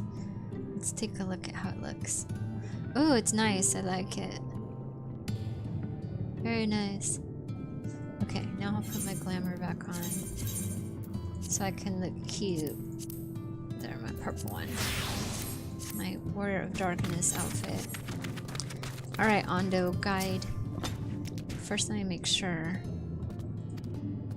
Alright, he's saying come with me. I want to make sure there's no more ether quests in the area before I leave my friends, my fishy friends. Alright, this is to go this way? I don't know, I wasn't paying attention. It says down.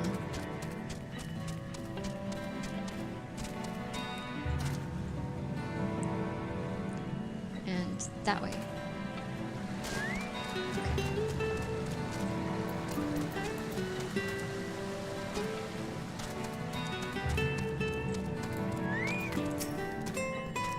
All are gathered, yes, then I shall describe the path you must take. Enter the cavern beyond, follow the wall. Down and down and down, once at the bottom, find the passage to the northwest. Go west and west and west, and the way is not simple. Keep your friends within shouting distance, and do not stray into the deep. Just before the journey's end, you will find the Caliban Gap, and the barrier replaced at its mouth. This obstacle will fade should you raise the hand toward it. We have made it so. Alphanos has a most succinct explanation. We thank you for your guidance. Yes. Hopefully we'll be able to find our way. Right, deeper into the depths we go.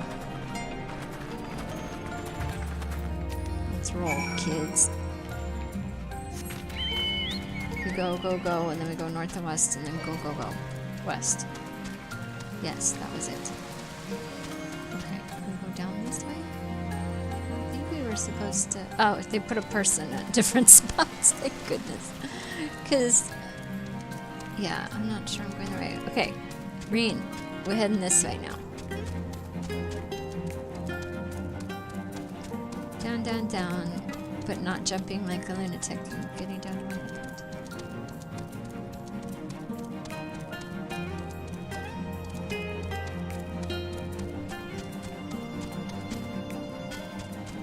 Okay, and then the person... yeah, it's around you. Trying to kill me, I'm doing is passing through.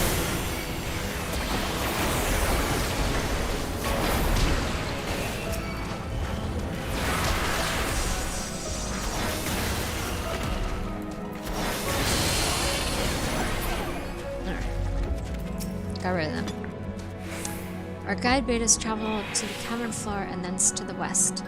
Yet, 'twould seem these twisting tunnels defy such simple instruction. Rather than rely on directions alone, I suggest we scout with care and relay the path ahead to those who come behind. Okay.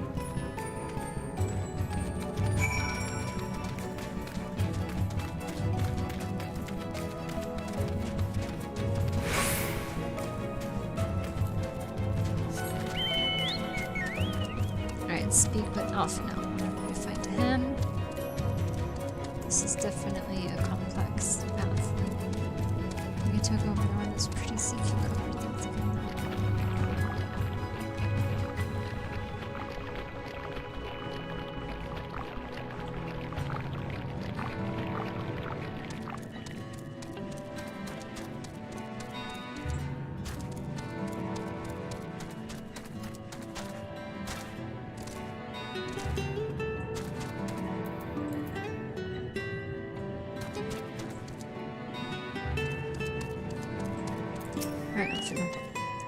Marigold, you have a choice of 2 routes from here.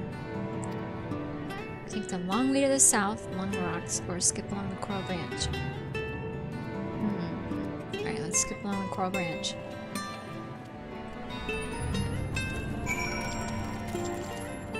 Oops.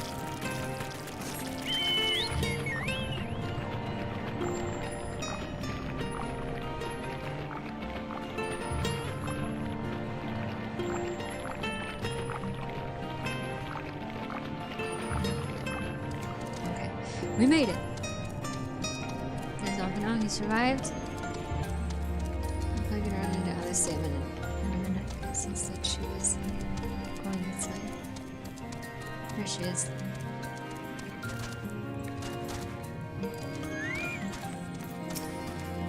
There you are. Come on, I think I found the tunnel. I hope there's an Aether Shard at the end of this, because I need it. Wow, look at that thing. I'm gonna get distracted. Wait. I want to look at the cool thing though. And there's one on the way. Whoa! Maybe not jump off like that. Look at the stingray. This is what I'm getting distracted by. It's so colorful.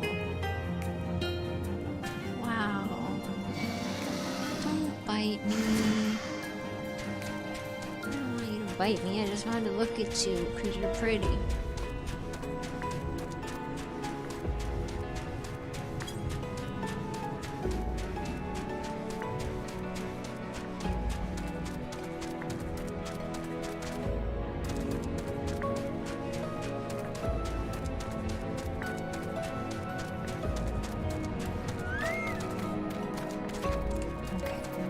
Barrier. Oh, this is the one where he said if we touch it, it'll go away. Handy, that. Here, this must be the barrier Ando spoke of. Well, that was rather more arduous than expected, says Stola. I feel a sudden rush of gratitude for the smooth roads our ancestors cut through the wilderness. She's been living in the forest for a couple years. What's she talking about? Alphino says, 'twas a treacherous path indeed. I believe one of us needs but raise a hand to banish the next obstacle. You want me to do it? Yes.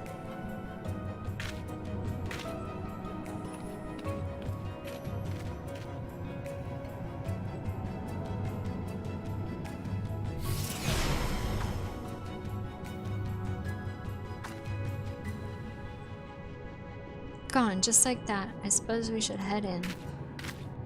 Yes, we should.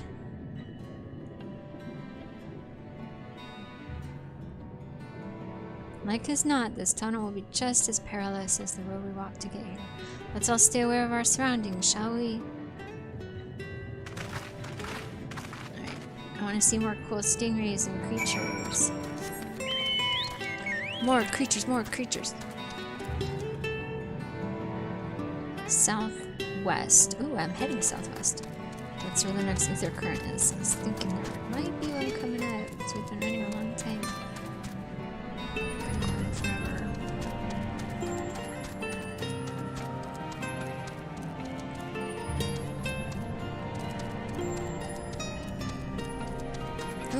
glowing bones on the floor. That's neat.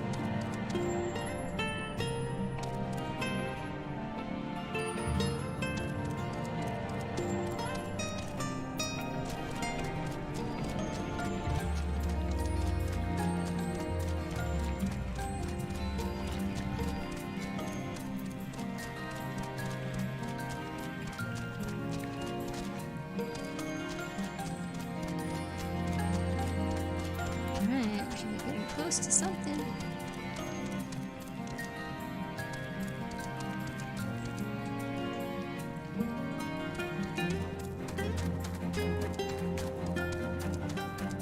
All right, we're more of the way there. We're making our slow progress. All right, is this the city that he was telling us about, or just a waypoint? By the gods!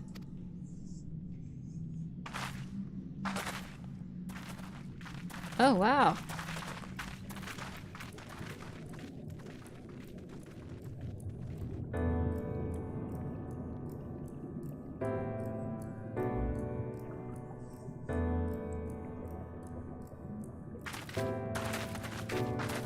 When the Ondo spoke of a city, I did not think they meant an actual city.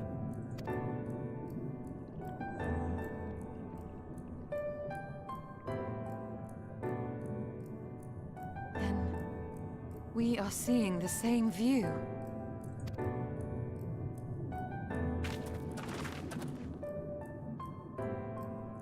The remnants in the Ondo settlement were solid material structures. But these...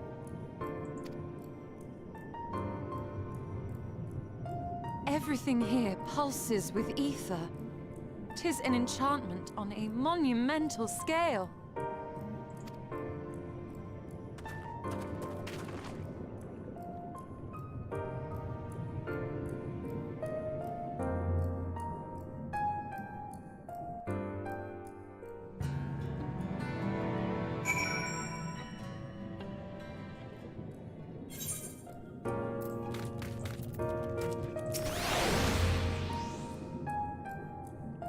Stoll says, did you note the style of the architecture?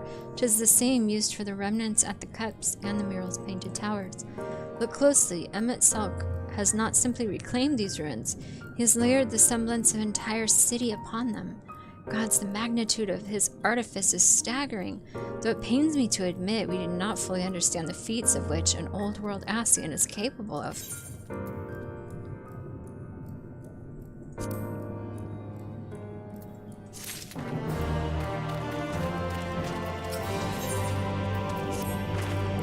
Says it's intimidating, yes, but we have to start somewhere. Why don't we have a closer look at that tower to the southeast? We might be able to reach it from the edge of the trench.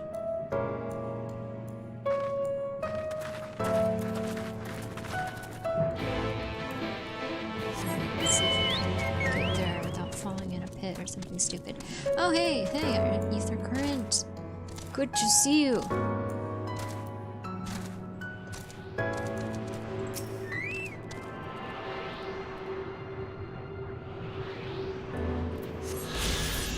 See how many more.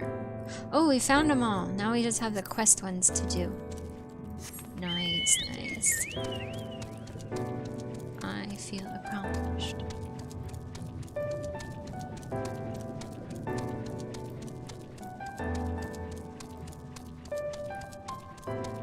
Oh, she said big tower. I was hoping for an ether shard because I don't want to have to go through a ton of stuff to get here again.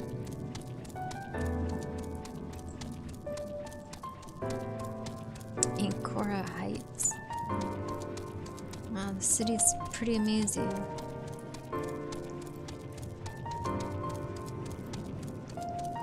Alright, we got to the tower. There we go. Imposing door. Let's touch the imposing door. That is a quite imposing door. Oops, it moved my character.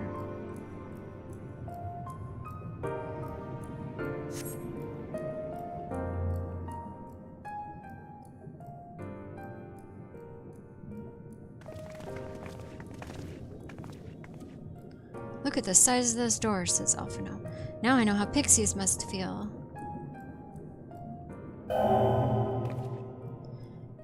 Echoing voice. Marigold, ye recognized. Welcome to the city of Amarat. Will you be riding the lift? Yeah. Did the building just welcome you? Says Alice. Urianger says, mayhap it is not so passing strange. Did Emmett Selk not invite Marigold to visit his abode? 'Tis plain that coming was expected. Well, that's not comforting. I mean, yeah, but... Okay, Ishtar says, and where will this lift be taking us? Echoing voice. The lift services every level of Angkor Heights, but is presently configured to convey passengers directly to the ground floor. Ishtar says, well, there you have it. In the absence of some few hundred yalms of rope, we have little choice but to accept the offer. Alice says, with emphasis on the we. I'm not about to let you walk into that place alone.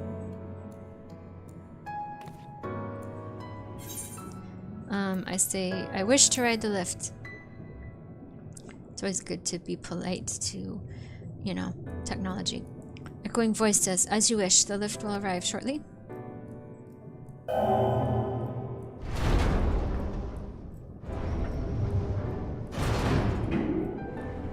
down we go.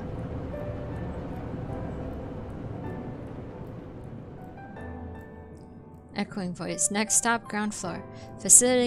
Facilities include the Bureau of the Administrator, the Bureau of the Architect, and the Capitol. Okay. Bunch of empty bureaus. This is really sad though, like he reconstructed this whole city and it's all empty. That's really grim. Really grim. Kind of Star Wars-y too. Alright, Alice.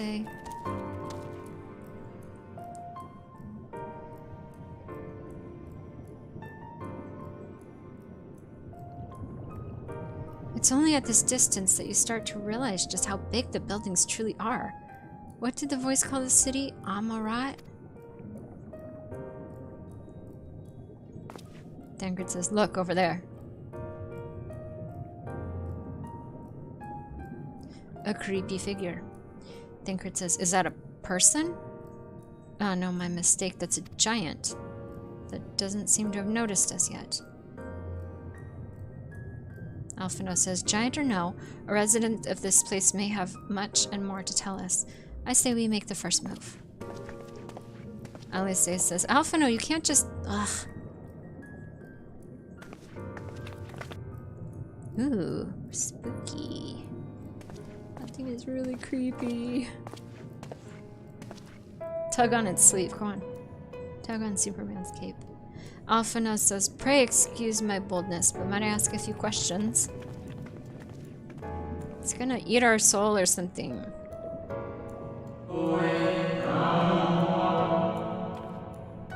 He says, oh, what adorable costumes. Are you children on an excursion? This district has much to teach you. Yes, we're children in costumes. Reen says, how odd. That sounded like no language I've ever heard, and yet I understood every word. Ishtola says, just as he understood us. Alphino says, ahem, and which district is this exactly? Robe Giant says, you must be lost, poor things. You stand in the Polyerite district, wherein lie the institutions most vital to the management of our star.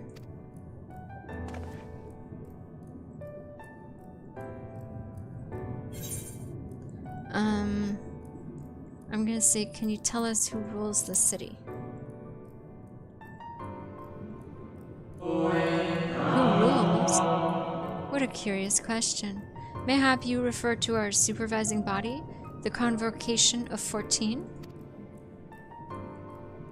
Alice says, Emmett Selk isn't the leader here? Emmett Selk, the Robe Giant says, is a member of the Convocation. Were you hoping to witness its deeds firsthand? Hardly surprising, I suppose. The whole world holds its breath as the final days draw near, and our brightest minds race to implement their plans.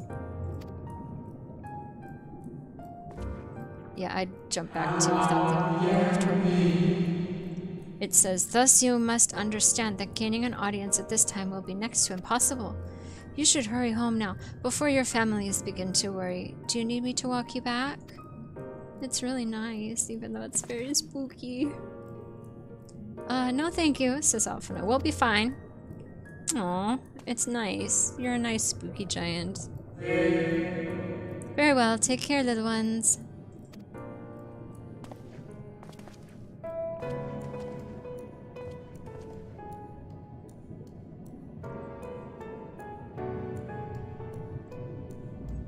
Okay. Alice says, what was that all about? I'm with you. Ishtar says, to my eyes, these people appear as arcane entities. I suspect Emmett Selk wove them from ether, much as he reconstructed the rest of the city. The final days, says Urianger.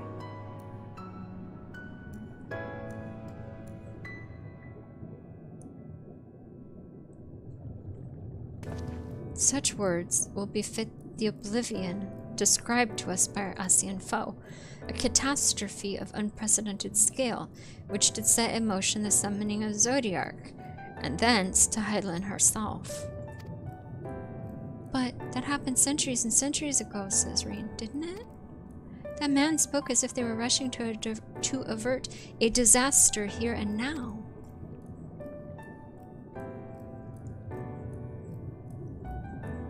Alphina says, unless, for these people, the distant past is the here and now. Urianger agrees. I believe that thou hast the right of it, Master Alphina. This ethereal Amarat and its residents appear to be phantoms of a different age. Emmett Selk hath resurrected a memory, a moment in time from before the star was sundered. And he lives here, being a sad boy. This big empty city, mostly empty city. Dankred says, so we find ourselves in a long-destroyed city inhabited by the long-departed. An unusual situation to be sure, but at least we were able to parley with these ancients. In fact, they seem downright eager to chat. I'd say we use this to our advantage. Split up, strike up some conversations, and see if we can't learn the location of our quarry. And while we're at it, it wouldn't hurt to wheedle out a few more details regarding this convocation of 14 and their impending disaster. Right? This council is trying to avert the disaster, I guess. Then Cred says, to mingling then. Let's meet back here when our jaws start aching. Alright, let's go talk to more spooky ghost bird people. Alright, where am I on the map? Alright, there is an ether shard. I'm gonna go toward that.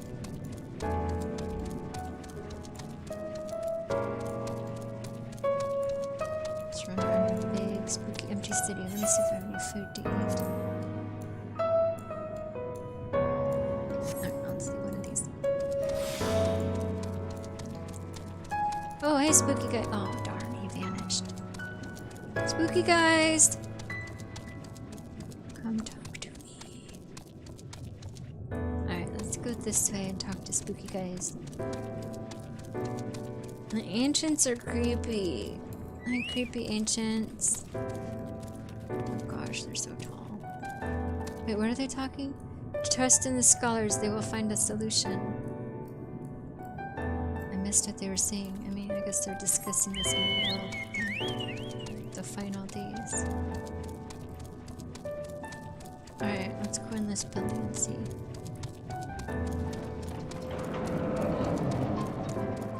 Alright, optimistic Amaro team.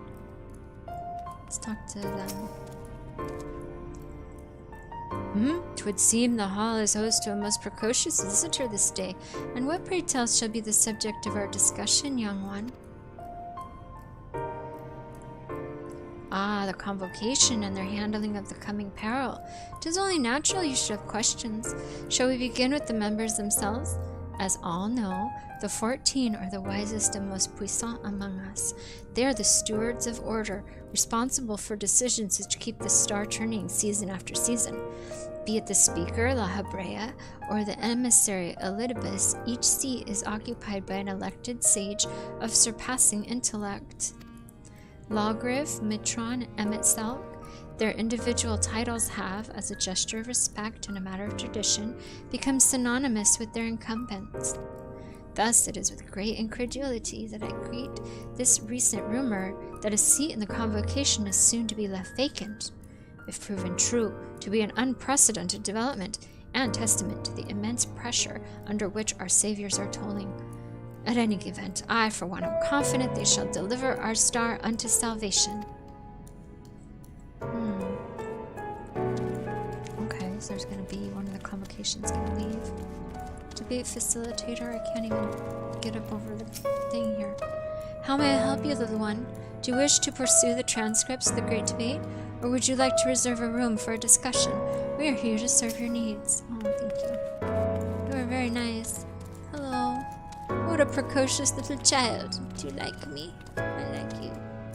Maybe we should take a picture together. Let me see. Let's see, can I sit with you? And then we'll take away the thing. There we go, we're just gonna hang out like this. Oh, this is good. Oh wait, I need to get rid of my carbuncle.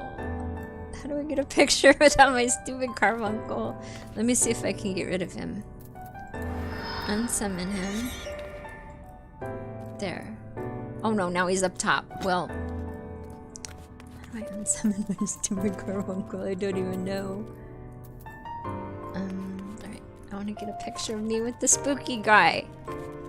Me and spooky guy. I want to look at the cool guy. There we go.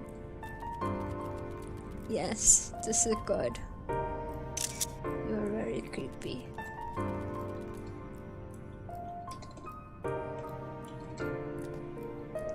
Typing when I can't see doesn't help very much. Okay, there we can sit. Just the two of us. Oh, and my, my photobombing bird. Yes, even better. Wait, look at the big grown-up when he's talking to you. Okay, there. Alright, I won't make you sit through any more of this silliness. Loquacious. Oh good, he'll talk to us. You talk? One can never be too young to take an interest in rhetorical arts.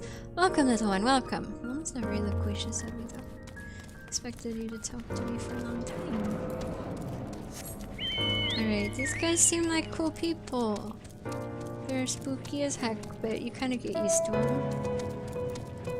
It's not their fault. Sort of ethereal beings of energy or whatever. But when you consider the implications of this latest... Darn it, I can't read fast enough. Trust in the scholars, they will find a solution. Okay. They're saying the same thing.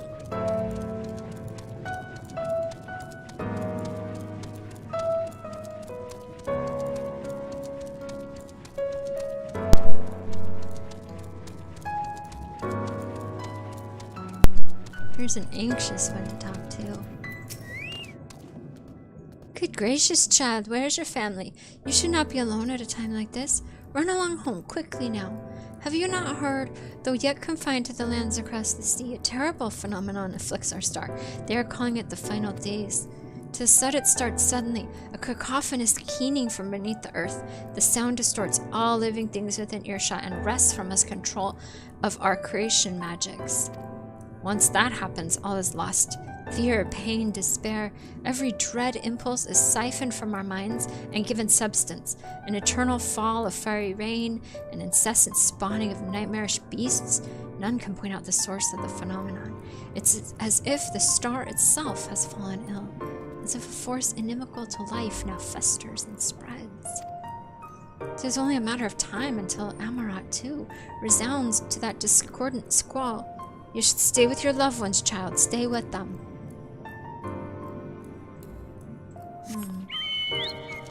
The whole world's getting rid. Hey, here's a small one. It's smaller than the others. If you could perhaps explain the finer points of the creation process, he says. Oh, the big one's not answering. Okay. But they're helping each other and talking.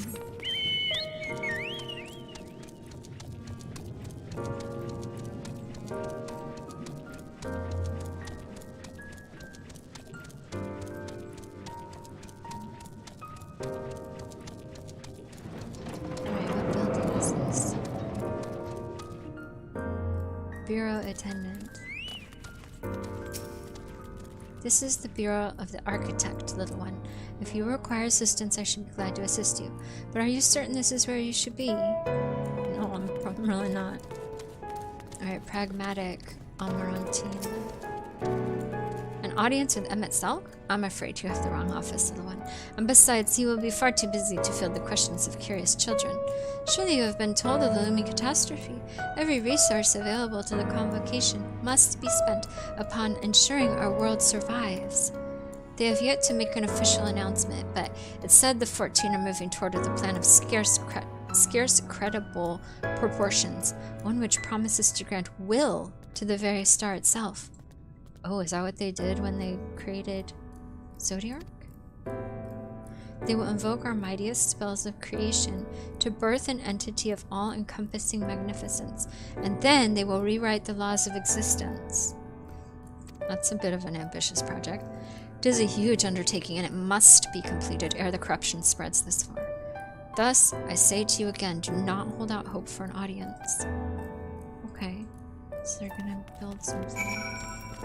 With some of the Zodiac thing, probably. Is this your first time here? Take a number if you haven't already, then settle in for a good long wait. And the clerk. Welcome to the Bureau of the Architect. I should be glad to assist you in locating the concept you seek after I finish assisting those ahead of you in the queue. Alright, that's fine. Thank you for your help, strange ghost person. I'm gonna go grab this ether shard. And then we'll go talk to Alistair. And everyone else. Or Alpha now, that's what it says we should talk to. Talk to everybody! What you see here?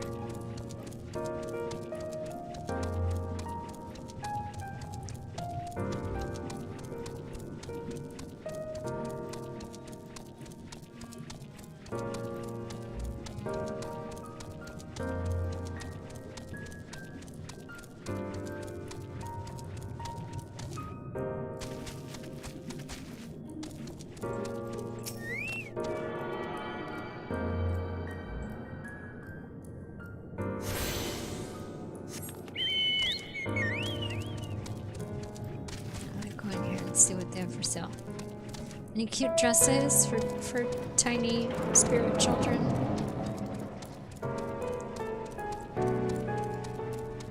Alright, what is he? He's a provisioner. Oh, let's just get some expensive food. I want to emote. I want to look at your wares, sir. Or ma'am. Oh, it's cheap. Oh, that's because they're fishing, not lures. Oh, but he's Gasho greens. That's good. Let me get like 100 of those. I always need those. Alright, fine. Let me get 99 of them. Yes, please. Thank you. Goodbye. Can you guys tell me anything cool? Look at my bird's rear end again. I'm so small and down near its butt all the time. Let me repair my gear.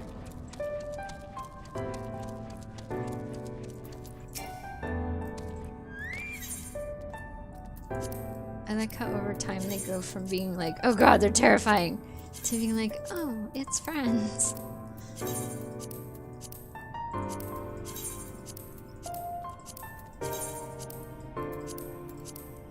Alright, goodbye, spooky friends.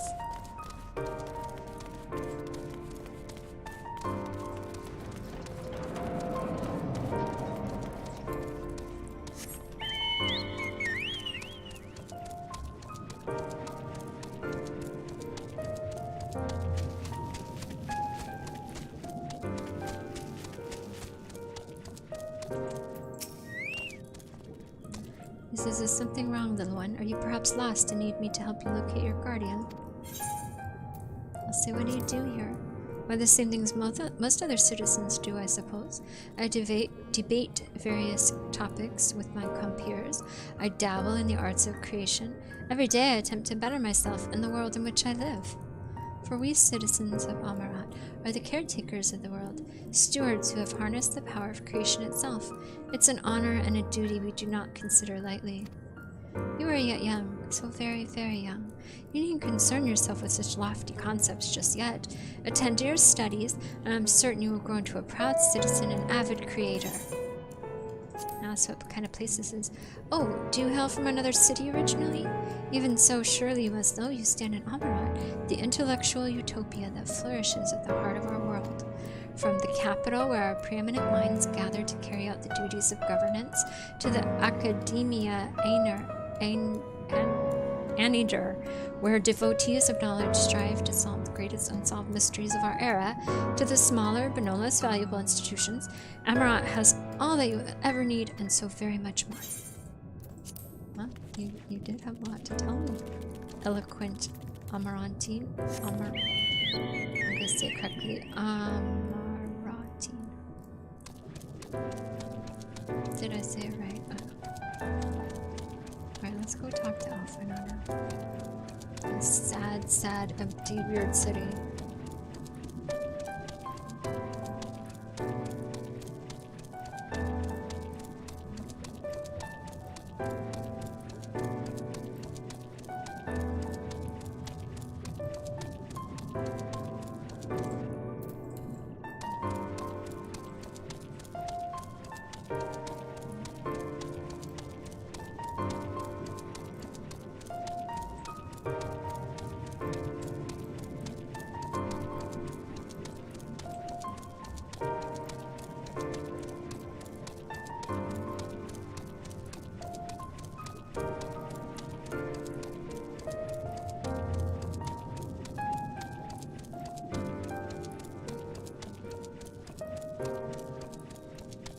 Is this one gonna vanish?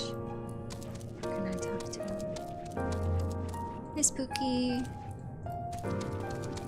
Alright, let's talk to our friends about this super depressing town.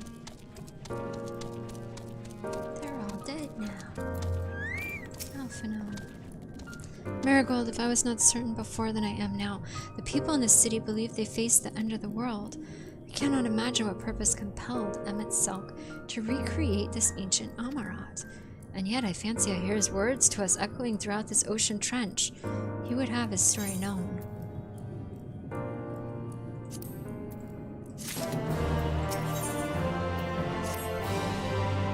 We can compare notes once the others return. Hopefully then our next move will become clear.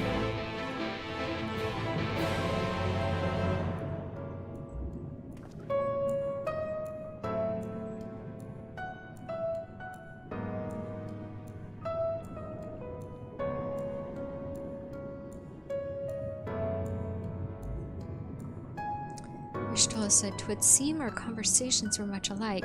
The looming disaster, creation magic running rampant, and this convocation's efforts to bring salvation out of chaos." Alphinaud says, "I suppose there was talk of little else in the time when these events came to pass."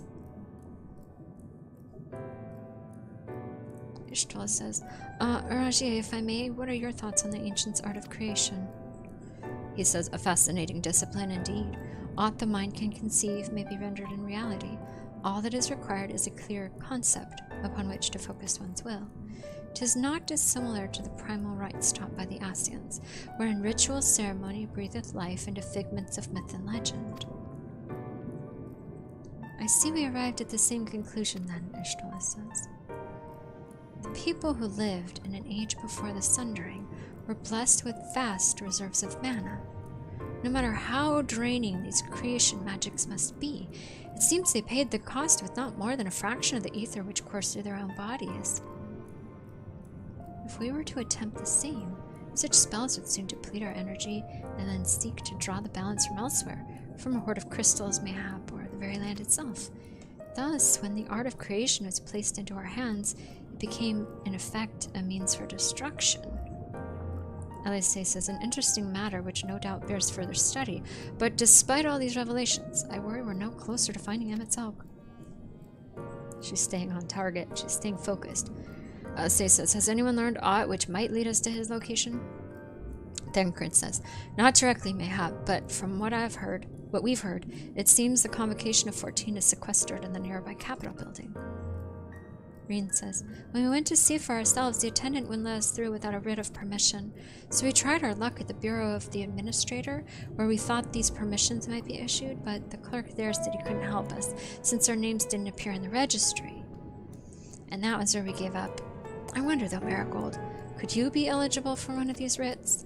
The voice in the lift seemed to know who you were. It might be that your name is registered at the Bureau as well.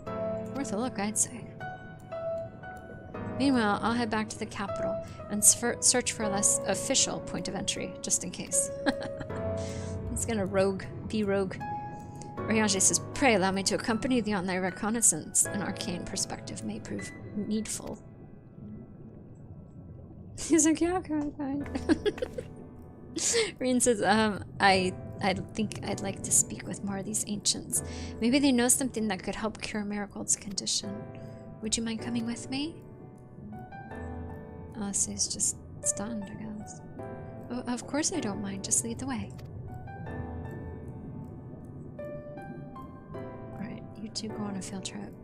Cure me before I explode or something. Alphino says, then Ishtola and I will busy ourselves with further exploration. There's surely more intelligence to be had. And so we part ways once more. This time, however, let us reconvene in front of the capital. It's a plan. Alright, oh my gosh, there's a ton of quests. Alright, I think I will pick these up, and then after I pick them up, I think I'm gonna call it a night. I'm streaming for about 2 hours. And it's getting late for me. Patronizing Amaratine. Oh. He says the patronizing... Oh, okay. He is disapproving of my attire. Oh no. Well. I must say, little one, those garments you're wearing, they are your own original concepts, I take it. Clearly they must be, given their rather singular flamboyance. I would never dream of stifling a fledgling creator's creativity, but to parade about in your cultivated individuality is hardly praiseworthy. An Amarantin of character shares their creations with the community. They do not hoard them for their own use alone. To delight in disparity is a mark of the morally deficient. How interesting. Because... weren't they talking about like everyone would be the same? Or no, that was the Emperor of Garlemald. Is that how you say it? And he was at that meeting of all the different people during Stormblood. He was saying like, after everything, we won't be all these different types of people. We'll all be the same. Interesting. Disparity engenders feelings of want and resentment, which degrade the bonds of fellowship. Thus do we encourage creators to share and share alike, else we risk kindling the embers of covetousness and violence that ever smolder in the hearts of all. Therefore, I must implore you, little one, to cast aside your original trappings and don the communal robes, that you might acquit yourself as an equal among many. In so doing, you will be afforded greater respect and autonomy. Worry not, for this will be a simple affair. I recall seeing a gentle soul outside the Hall of Rhetoric, carrying robes perfectly suited for one of your diminutive stature. I'm sure they will be glad to share their wealth with you. But do hurry, little one. The eyes of the collective are ever watching and weighing your worth. I want to be an individual. I don't want to be a creepy bird person in a robe.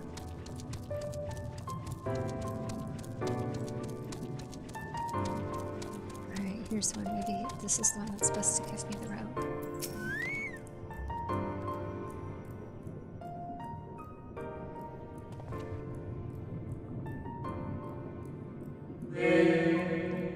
Oh, aren't we looking rather smart this day?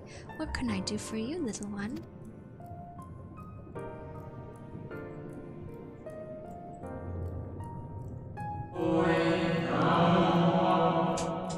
Robes to serve in lieu of your ensemble?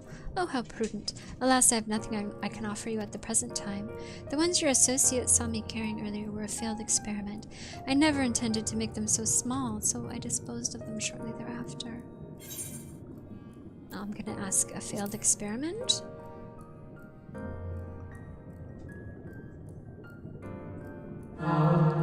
By your bemused expression, I gather you find it odd that your elders can fail in so simple an application of creation magic. It is more common than you may realize, little one. In this instance, a gaggle of children was passing by as I held the image of the robes in my mind's eye. Simply by becoming aware of their presence was the form influenced, and the final product changed. All things considered, it could have been worse. Just the other day I was attempting to conceive a white-haired lion, when all of a sudden this exquisite eagle alighted on the nearby railing, giving me quite the shock and dramatically altering my initial concept. Yes, indeed, it was a most unexpected development, but not an altogether unwelcome one. Great strides are often born from unexpected impetuses. But even inspiration has its limits. For all the wonders we have wrought, I do wonder if there will come a time when we have fully explored the potential of our powers, when there's truly nothing left unmade, and only iteration and imitation and stagnation remain. But such esoteric matters need not concern you, little one. For now, I would encourage you to embrace your creativity and work your magic without fear of failure. Nevertheless, it would still be in your best interest to don the appropriate robes to avoid excess scrutiny. Why don't you go to the Bureau of the Architect and request the appropriate concept so you can fashion one yourself?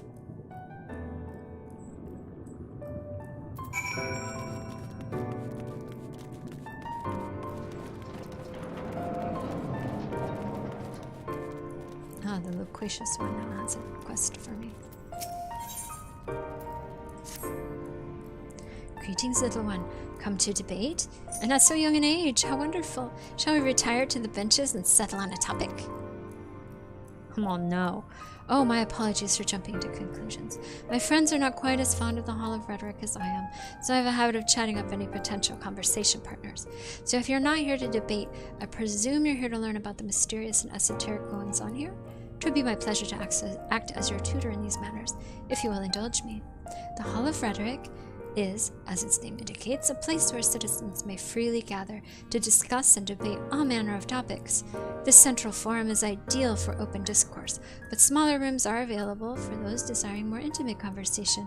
Oh, and there's a wealth of reading material concerning rhetorical techniques and history penned by the greatest minds on offer as well, should you wish to refine your techniques through self-study.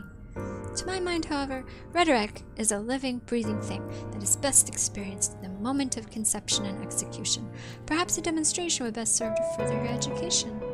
I saw a contemporary of mine engaged in a lively debate earlier, just outside the hall. Go and see if they're still there, and issue to them my personal invitation to a friendly battle of wits. I don't know if I'm going to do very well in a battle of wits against these guys.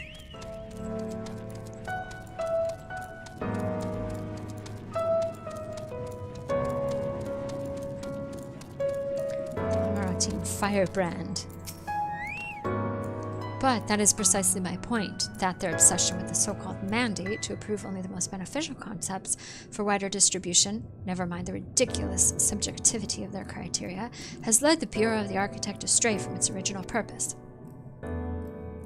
Hi. Hello, tall one. Huh? Have you business with me, child?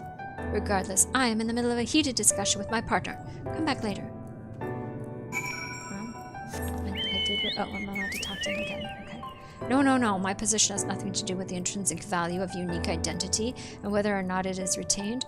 Rather, I posit that the reproductions of a given concept are inherently imperfect, and thus they are themselves unique, albeit in minor but significant degrees. And, most importantly, the variance is not to be condemned, but celebrated. Better than to strive in vain for an impossible standard that, even if met, would leave us lesser for lack of diversity. So he's pro-diversity. The Amaratis appear to be engrossed in their debate, utterly deaf to you and your pleas for attention. Which is probably for the best. So they would debate various things like, oops, I haven't talked to him, finished with him yet. Yeah, okay, so they're talking about like if copies retain their individuality, or if they're flawed, or if they're fine, if they're different than the original. My, aren't you a stubborn little bugger? It's strangely endearing, I must admit.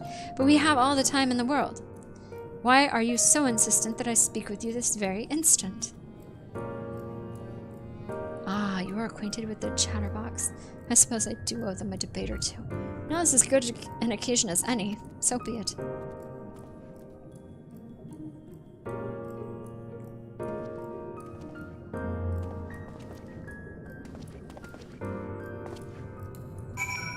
Alright, we did manage to talk to that one. Alright, so you guys sit around and debate all day. Got it.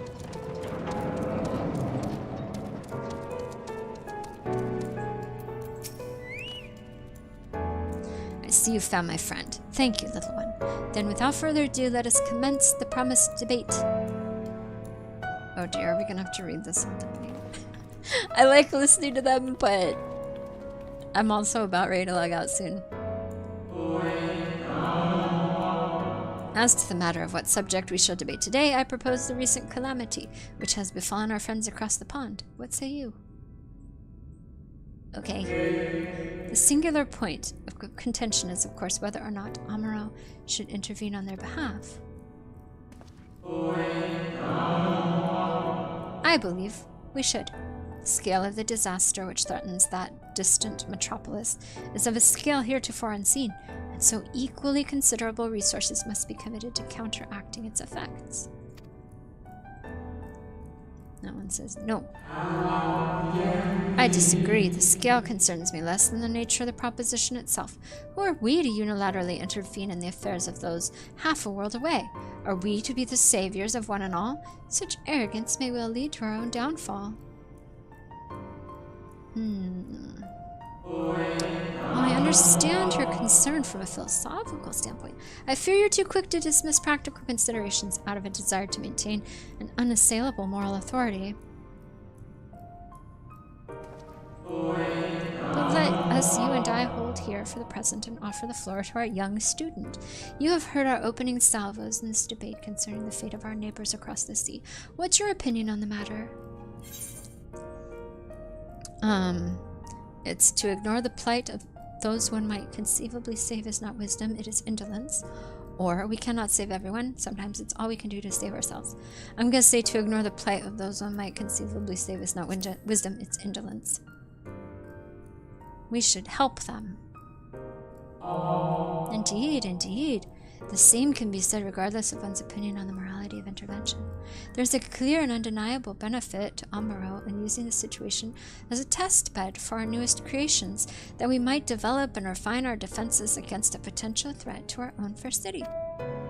How readily you cede the moral high ground. Was it not our young friend's point that we have an ethical obligation to aid those in need? Yet not only do you, instead, elect to focus on the benefit of Amuro alone, but you also deprive our distant neighbors of the agency to determine their own fate. You misunderstand me. What benefits Amuro benefits all creation. I firmly believe for the knowledge and wisdom we stand to gain from intervention can then be shared with others, empowering everyone to more effectively surmount similar trials in the future. Alright, so they're going to debate forever whether they should help people or not. I'm glad they're enjoying themselves.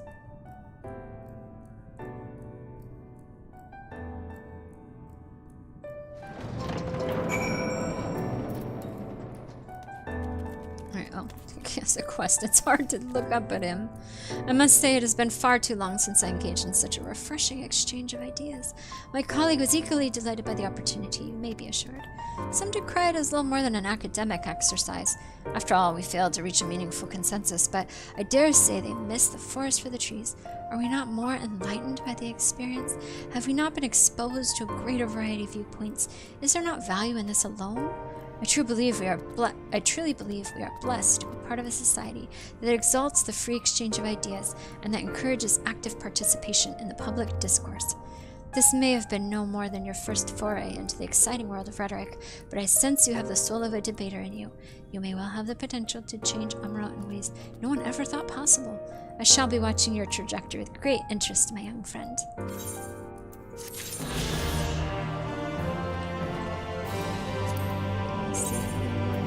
I need to get 3 more, but I think I'm going to go over to the Aether Shard. I wanted to log out in a rest spot,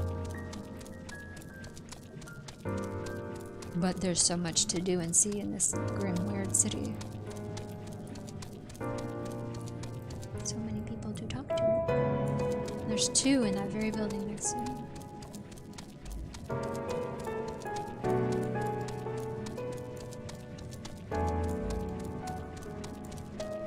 I'll do a few more quests.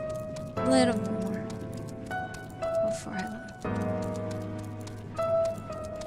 Alright, what is this? The Bureau of the Architect. Okay. Hi, Bureau Attendant.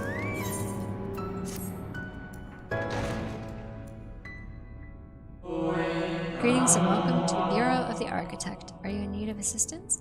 It would be my pleasure to answer any questions you might have. To your left is a counter where you may submit registrations for new creations. To your right, you will find the counter where you may requisition concepts on file. So we file all our creations. Am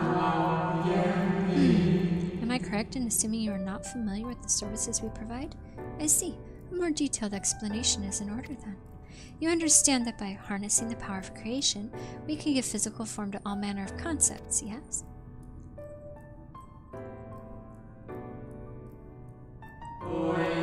Picture a bouquet of fresh, fragrant flowers, all the colors of the rainbow.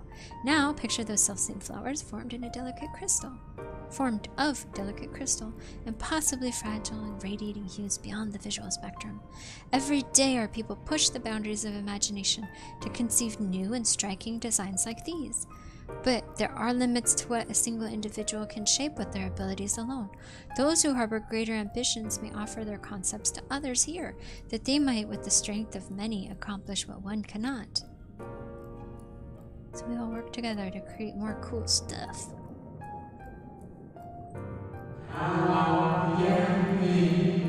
Not all concepts are approved for wider distribution, of course. Dangerous, subversive creations pose risk to everyone, and so it's only after a comprehensive evaluation, after a concept is judged to further the greater good, that we permit it to be shared with the community. Like the robe pattern that I'm supposed to get dressed. Do you understand, little one? I think so. Since you are here, I think you might benefit from conversing with some of the others currently availing themselves of our services. Why don't you go and speak with some of the citizens waiting for their registrations to be processed? Much as I would like to believe my explanation was more than sufficient, I expect you may gain greater insight in this way.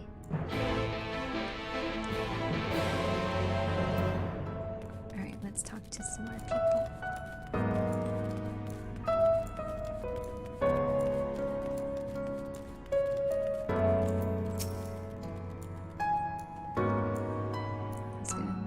Down to talk to me here. Hello, little one. So rare is it to see one of your size roaming about here. Come to learn about the Bureau, are we? I'm here today to register a new creature, boneless and with semi-translucent skin. It drifts through the air like a dancer on a summer breeze, its tentacles trailing behind it. It utilizes gas splatters to propel itself from place to place, you see. I'll admit it's not the most elegant of designs. I'd not shed a tear if it were rejected, quite frankly, but what can I say? I take pleasure in conceiving unorthodox designs. A beginner like you shouldn't take after me, though. If you're looking to pick up a few tips, you should probably ask someone else. Ah, that's my number they just called, if you'll excuse me.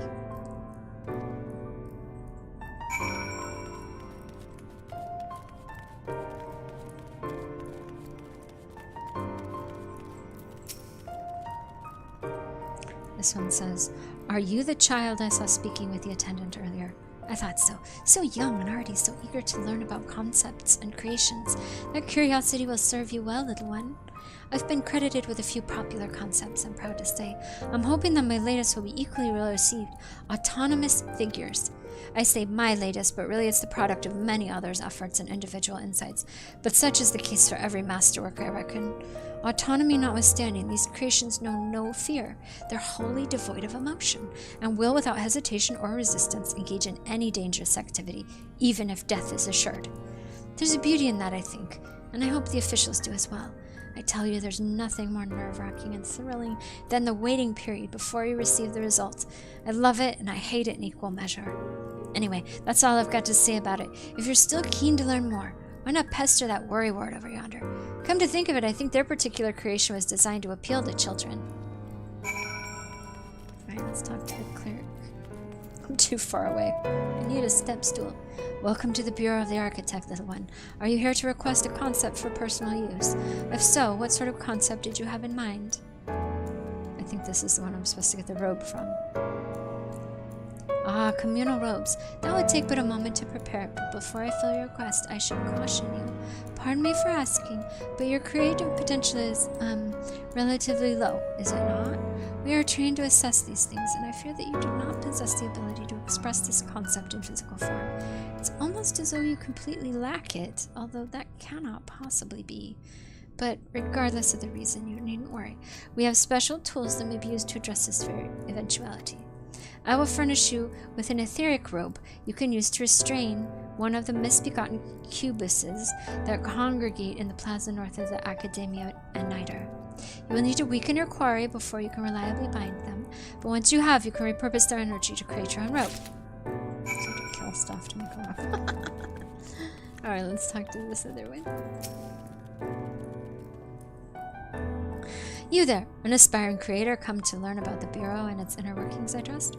That's all well and good, but since you're here, perhaps you can help me with a little something. I've been refining a concept in mind for some time now.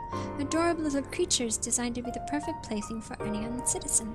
But I'm still terribly unsure if it's ready to be submitted for approval, which is why I was hoping you might first put it through its paces and tell me what you think. Your honest opinion. I'll have no flattery from you, young lady. This matrix will allow you to summon my creations, but don't use it here. Take it outside first, and don't be afraid to play rough. It's all part of the fun. Alright, I get to summon a big teddy bear or something. Let's see. Let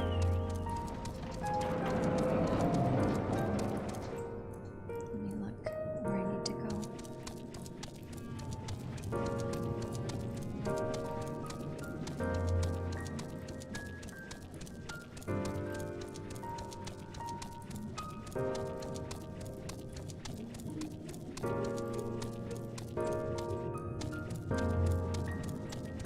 Is this the toy one?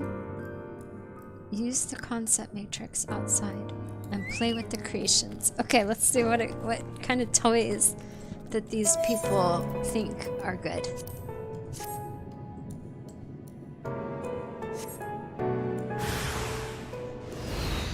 Oh, mischievous playthings.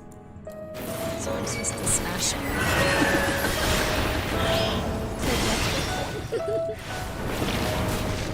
Time for fun.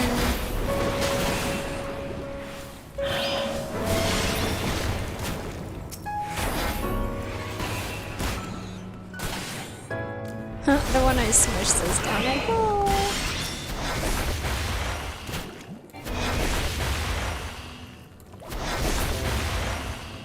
Bye bye, he says. Aw.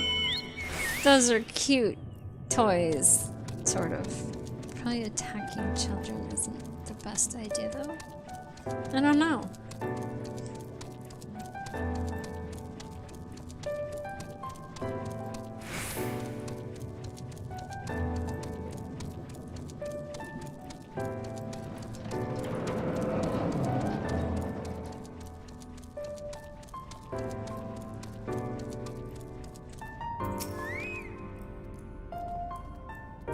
He says, how did you find my lovelies? Were they as delightful and engaging as I hoped? Tell me everything, spare no details. Well, there were 3 blobs, and I killed them. I say, they sprouted nonsensical phrases and attacked you like mad beasts. How distressing, and not at all what I intended. My sincerest apologies to you, little one, for the unpleasant experience. Still, from these experiences do we grow stronger and wiser. I look forward to the day when you will try your hand at creation, too. It would be cool if we could create new stuff.